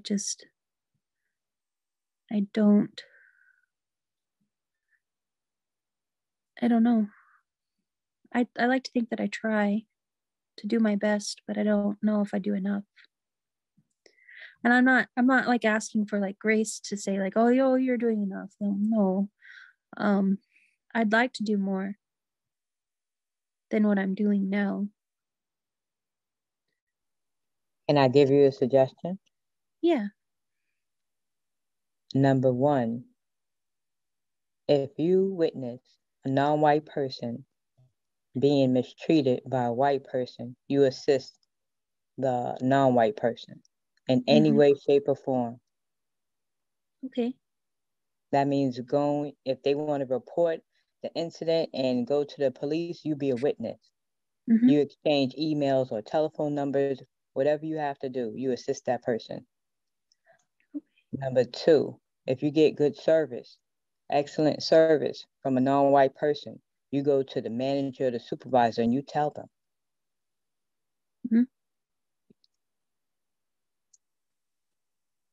I got to think about number three. I'll come back. Okay. I'll throw on number three.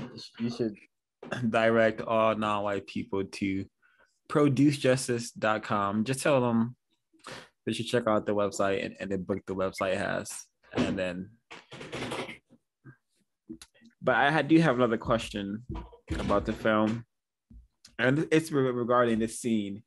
We see Ender is being told, he's asking questions, and we see that the black male respond with emotion while Ender is using he's just asking questions, being cool, calm, and collected. But there's a part where he's doing the push-ups, and he says, "I'm never gonna salute you." And Ender says that, "Yes, he will." Do you think Ender said that because in Ender's mind, he knew that even though he's a white child, he was still in charge and is going to be even more in direct charge of this black male? I think Ender was being cocky and like he had a strong sense of belief and ambition in himself, and like a clear vision of his future for going to command school. Like I definitely think that he saw himself as one day like being born to be the commander of all these command people in like the command school. And yeah. So yeah. So in this instance, do you think he believes that he's already in charge of the black male? Not yet. I think he says like one day you will, but I don't think he is yet. Okay. And why do you think it is that we see the black male yelling at Ender when he's supposed to be in charge, and we see Ender really maintaining his emotions? Well, why do you think that is?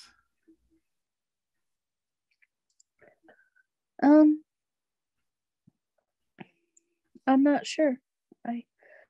I didn't like pick up on that in the movie when I first watched it. No problem.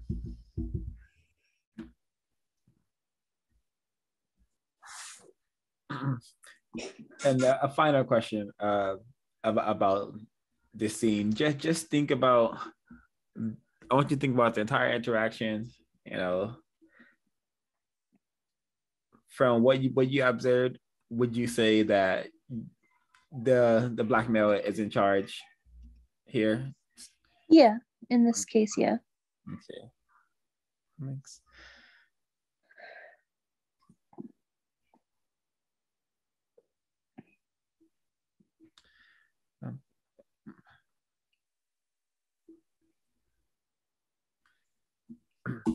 So when why do you think Ender gets so caught up on genociding a species indirectly when it's something that he surely should know that has occurred a number of times before he got on this planet?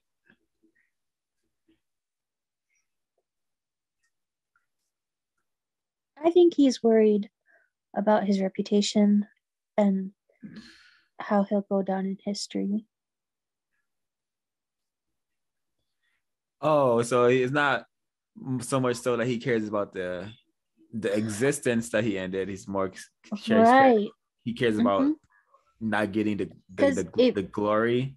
Right, because if you think about it, if you hear what he says, he's like, they're going to remember me as blah blah blah, or so he said something like that.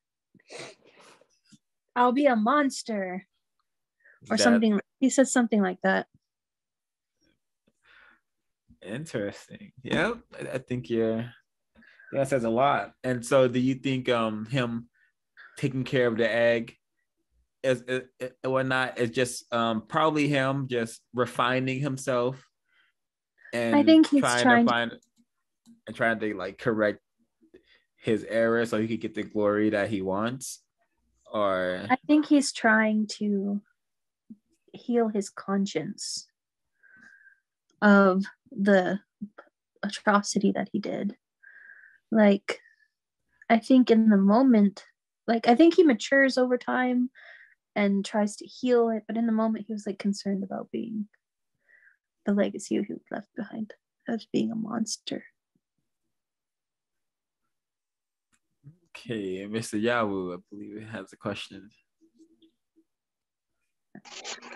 I just had one last question to ask. Thank you for your time with the movie and everything.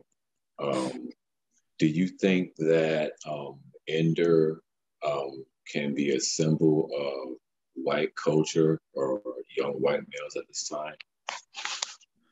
Yeah, I can see that, especially with the way that white males are conditioned to behave and in certain ways, like to not reveal emotion and to be aggressive and to do like, yeah, be competitive.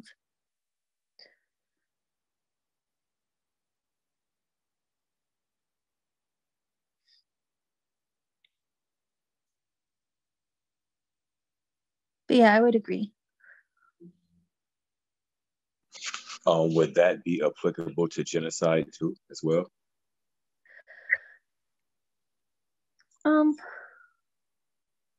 Possibly. I mean, if we're training children, if we're not training children to be like the emotionally intelligent people they're capable of being, yeah.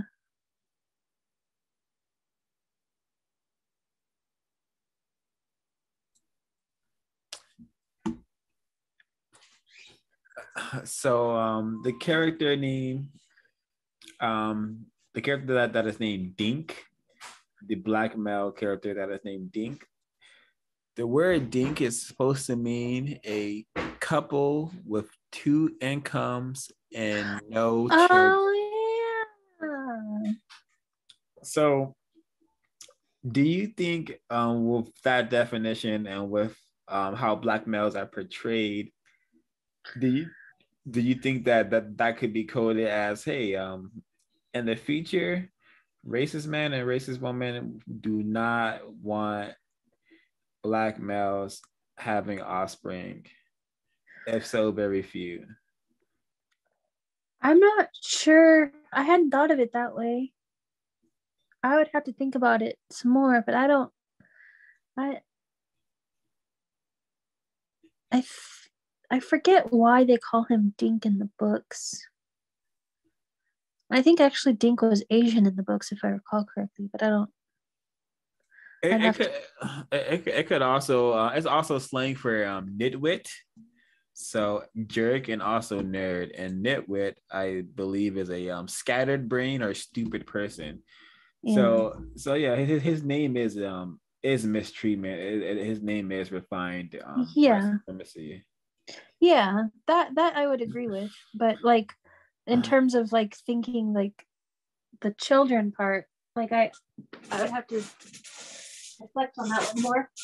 Yeah, I understand, but for me, it's a double. It's multi-coded, but yeah. Okay, just by that, just by the naming meaning also nitwick, a scattered brain or stupid person. Do you think racist men and racist women will continue to program non-white people to function as stupid people? Do you think they will continue to those efforts? Well, yeah, racist man and racist woman have racist man and racist woman agenda, which is to make the non-white people seem less than,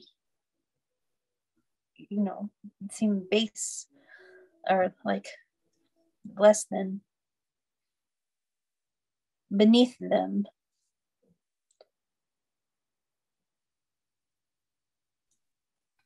And one of the ways they do that is by portraying them negatively in the media. And do you think that these images and these messages shaped your view on some non-white people directly or indirectly?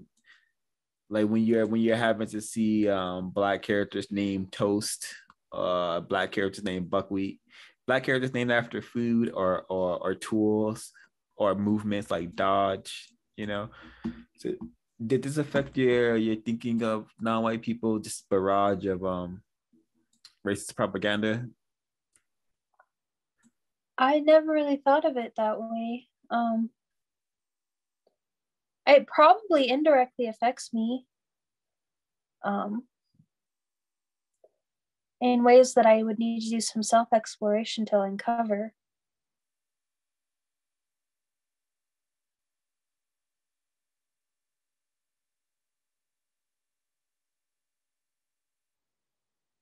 I'm going to try to find another image really quickly. And I want you to, if you notice anything,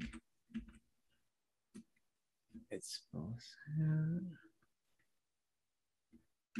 before this or after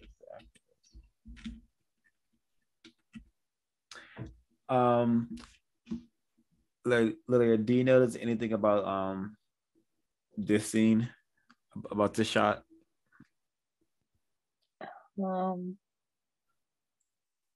A lie is coming to sit with Ender. Can you recall any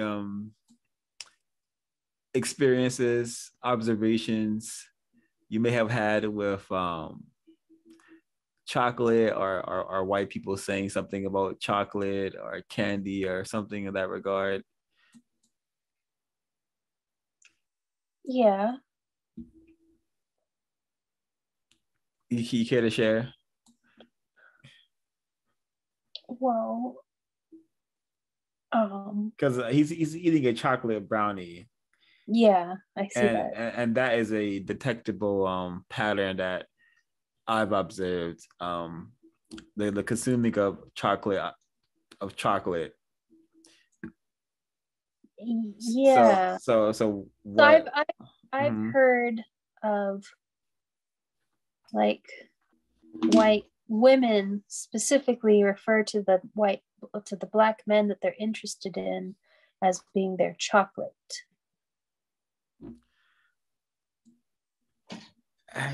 Have we is there anything, have you any more observations of this phenomenon of chocolate and black people that you've observed that you have information about? Well, I aside from hearing black people being referred to as chocolate, like as a nickname, I don't really have any insight on that. That's not something I've really put much thought into.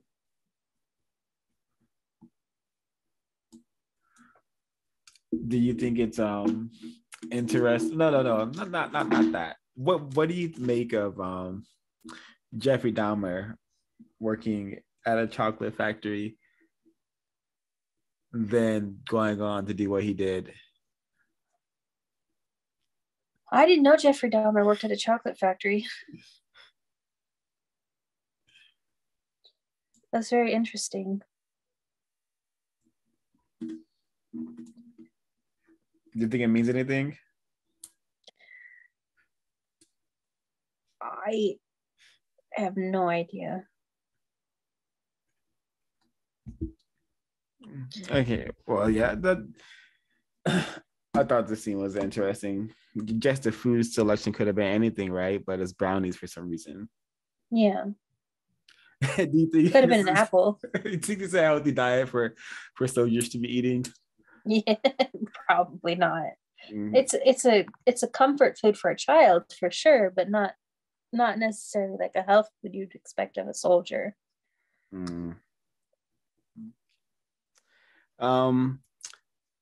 So the name of the army, the name of the team that he forms, Dragon.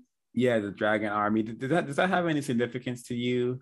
Anything that you know about what dragons symbolize and white supremacist culture, white supremacist lore, or is it just? Isn't that like a term in the KKK uses? I have no clue. I have no clue either. I'm not part of them. Oh no, that's Grand Wizard or some shit like that they used. So, I don't know. I'm not familiar. I'm vaguely, if at all, familiar with KKK. Okay, well, did the dragon symbology have anything significance that came into your mind? No, not when I watched the movie. No. What about in the book? Is he still in the dragon team? Yeah, he's still on he's first on Salamander, and then he gets put on dragon team. Do you think that with all of the I guess propaganda, I'm gonna call it, all of the propaganda that has to show white people doing all these incredible things constantly, do you think the need for that is compensating for something?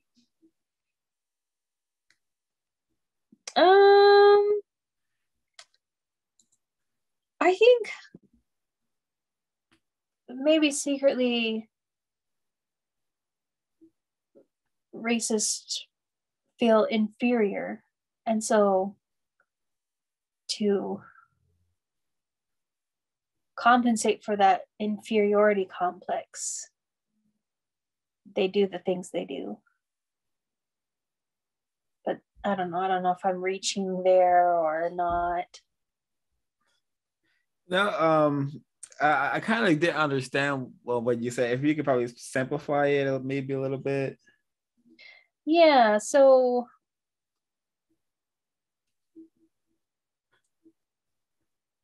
they might feel inferior in some sort of way to others, so they have to do things to prove that they are at least not the way that they may feel about themselves. They have to prove that they're constantly exceptional and can do cool things because they secretly feel inferior in some sort of way. So go ahead, Mr. Yawo. Thank you for your time again, Miss Lilia. Yeah. Yeah, once again, thank you for your time. Yeah, definitely. I have a question. Just how it was just framed, how you were talking about it. Do you think that type of behavior is like 100% human or like normal? What type of behavior? What we were just talking about, like just the basic. Oh, I think this basic. You were just talking. Yes, the one that I was just talking about. Yes, right. Where people act. I think that people do try and compensate for where they feel inferior in ways by overcompensating for their perceived insecurities. I think that that's a basic human thing to do. Like we're taught that when you encounter bullies, it's not because necessarily something you did wrong, it's because they feel bad about themselves, so they try to treat you bad to make themselves feel better.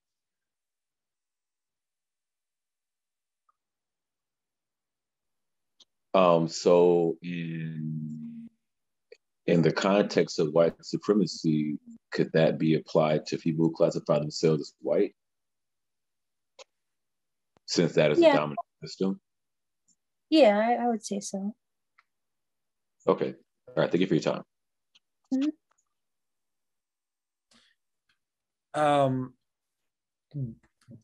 Am I correct in understanding the lore in this universe? Did Ender eventually develop like telepathic abilities with the animals? I mean, with the buggers? Yes. Okay, awesome. So I asked you the question about the dragon, right? Mm-hmm.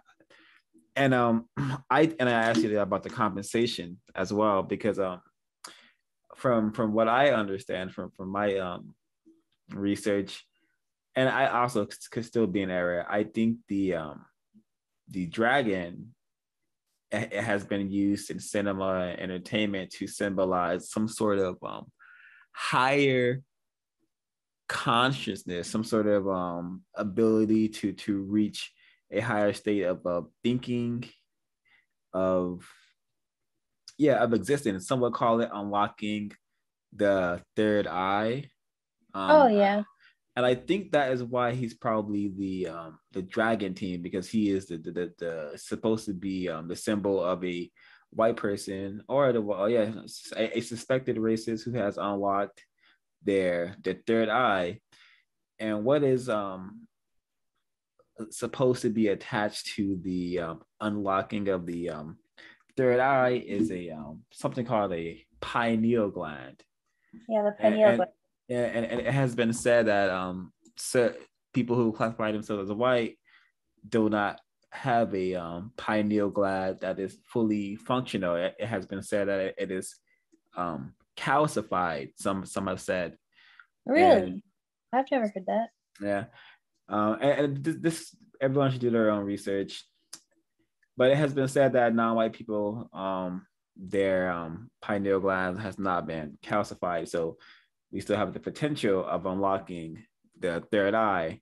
So whenever we see films where a white person is like has telepathic powers, or is doing anything supernatural or with superpowers and whatnot, they are, I think that's coded as they have been able to, unlock their pineal gland and unlock the capabilities that it comes with when you have a fully functional pineal gland. It has been said that ancient people who had control over this thing, they were capable of doing awesome things we often see white people doing in films.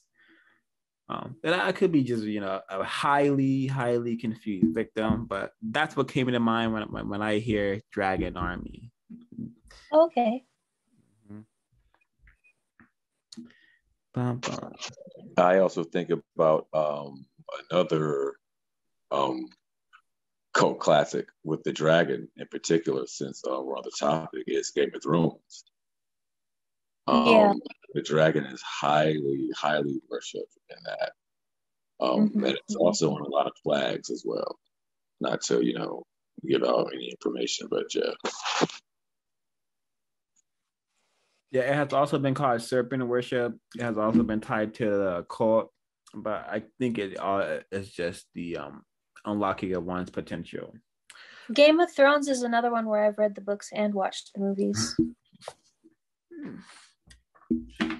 Or TV show in this case.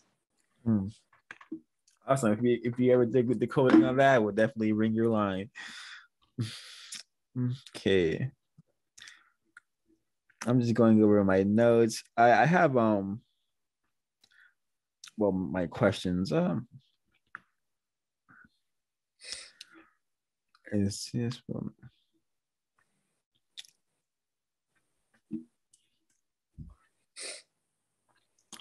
Okay, so there's a scene where Ender says, "This is what I was born for," right? Yeah.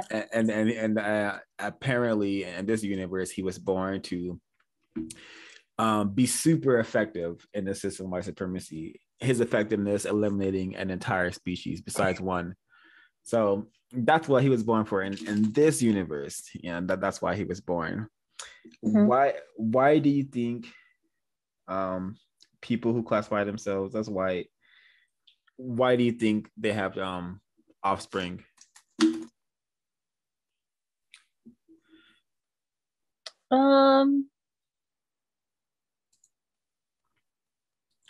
I think there's a biological need to reproduce to ensure the survival of your genetic lineage.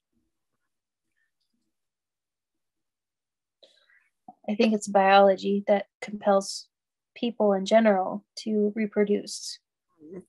Very logical. And now I'm just segueing into something here. So do you think that the amount of sci-fi that depicts the future of humanity, so-called humanity, of its existence being in constant jeopardy, do you think that could be echoing some fears that some white people have of being of having smaller numbers, their numbers reducing or something? I think on some level there's like a fear of extinction, or just a fear of like the unknown of like what happens if there's a fear of them being going extinct, white people going extinct, why would this fear be there? Do white people know that they are a small minority on planet Earth? They are, and I know that. I don't know if they know in general, at least not Americans.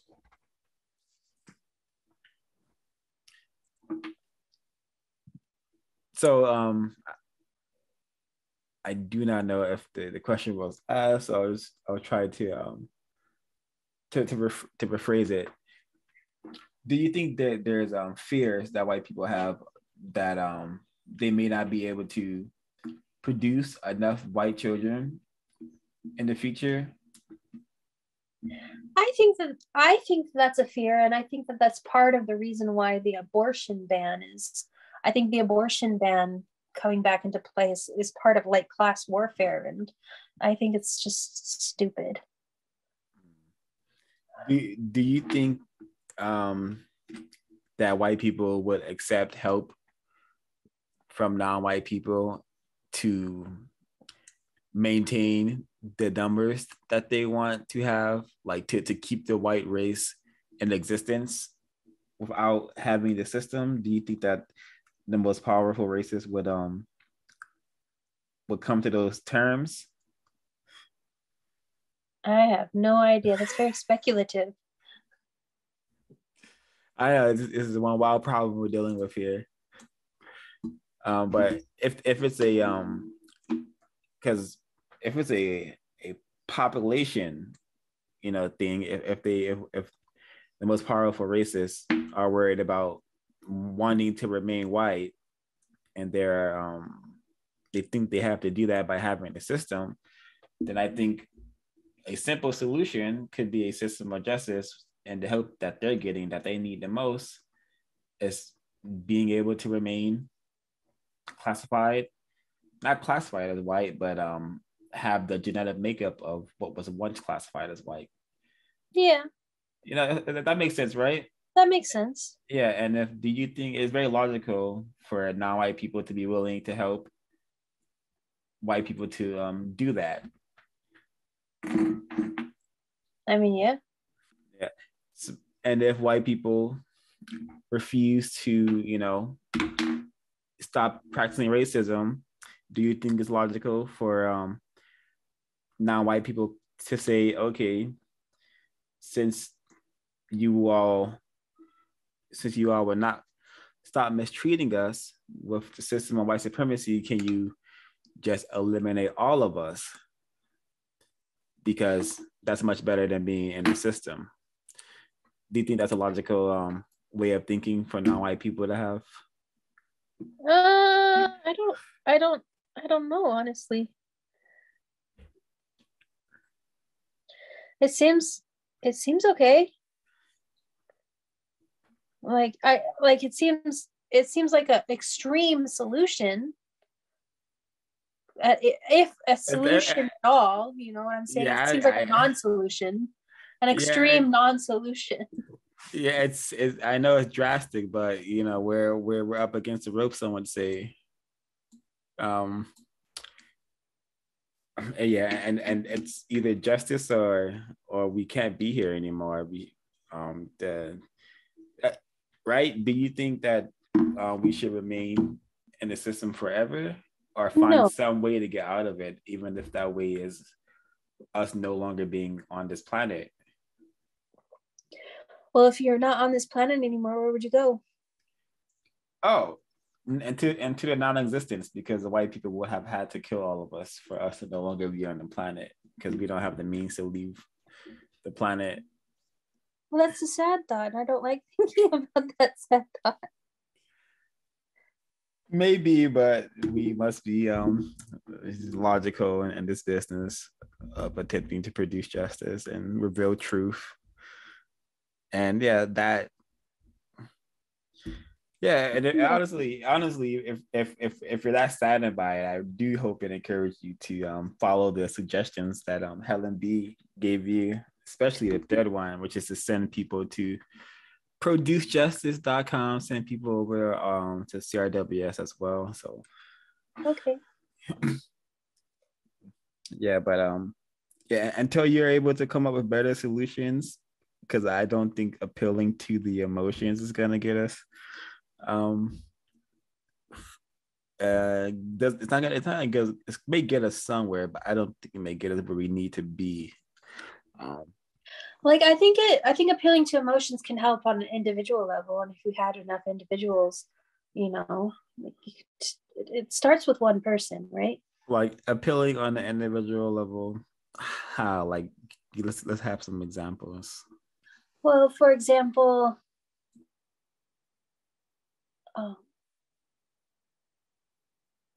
just like communicating with them and showing them using wireless.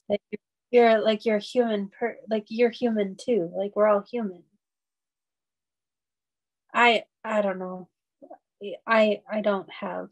I guess I don't have a good answer. I'm sorry. That's okay. So would you like to retract that statement that we should appeal to the emotions of races, or do you think still think Well, that's applicable? That's how I would do it as a white person. I would appeal to another white person's emotions. I don't know. I'm not saying you should do anything. And certainly you shouldn't do nothing. I don't know what can be done. You know what I'm saying? I think so. Would you have some, what would you suggest white people do to stop practicing racism? I think white people should have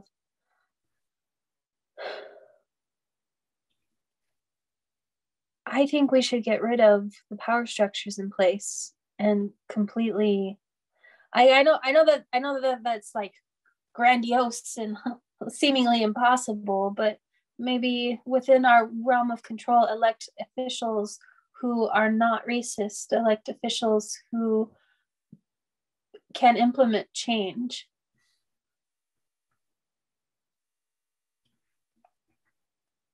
Okay, I'm gonna help you out here, Leah. I want you to really remember this definition, and if you have if you can't remember it, you can find it on our about page on YouTube. But it's a system of justice is guaranteeing no one is allowed to be mistreated, and those who need help receive constructive help. Start thinking about that, because that's what non-white people need the most. Exactly that, or something better if you can come up with it. But if not, let's stick with that concept of justice, and promote that idea around if you can. Yeah. And I suspect you may be able to, because you are a white person.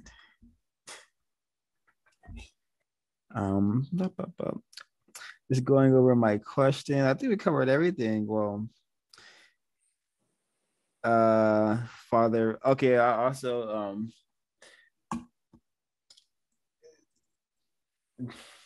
I think Miss Action brought it up when Harrison Ford mentioned the he raised horses. Yeah. But when he says that, we immediately cut to Viola Davis's character. That is a refined racist tactic that we've seen. We saw that in 28 Days Later, where a white character calls another character a monkey, but right when it says monkey, it cuts to a picture of a black person. Wow. So I think we may have seen that again. And if he had Cert here, he'd be able to tell us what that actually means. But I forget. But yeah, it's they stick that in there. They sneak that in there. Huh. But I see about the.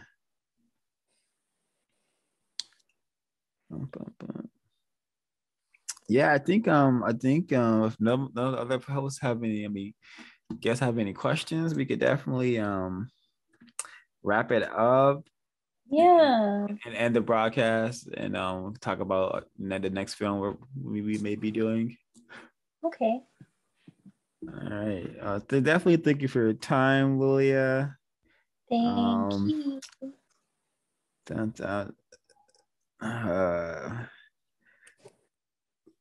Before we head out, do you have any what did you think of the Bonzo character? Is that just to show us that what do you think of the Bonzo character? I think he's a narcissist. He's kind of full of himself. In the I think in the books he's French, but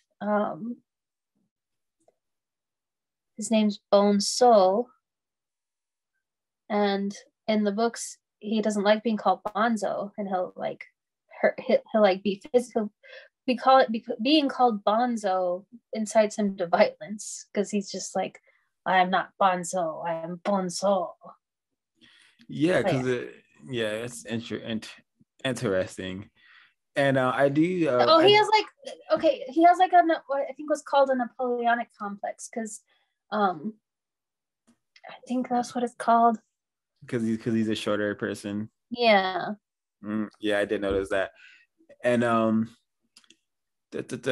would you agree that French, Spanish, Spaniards, European, they all are code names for white people? Yeah. All right. And Lime 22 from the chat says, very constructive meeting. Thank you, Lilia, for coming. And yeah. Thanks everyone for their participation. It is May 10th, 2022. And we do have if folks don't have any more questions, I'm gonna play an outro. We have an outro today that I'm gonna get on the screen. Let me get the outro up.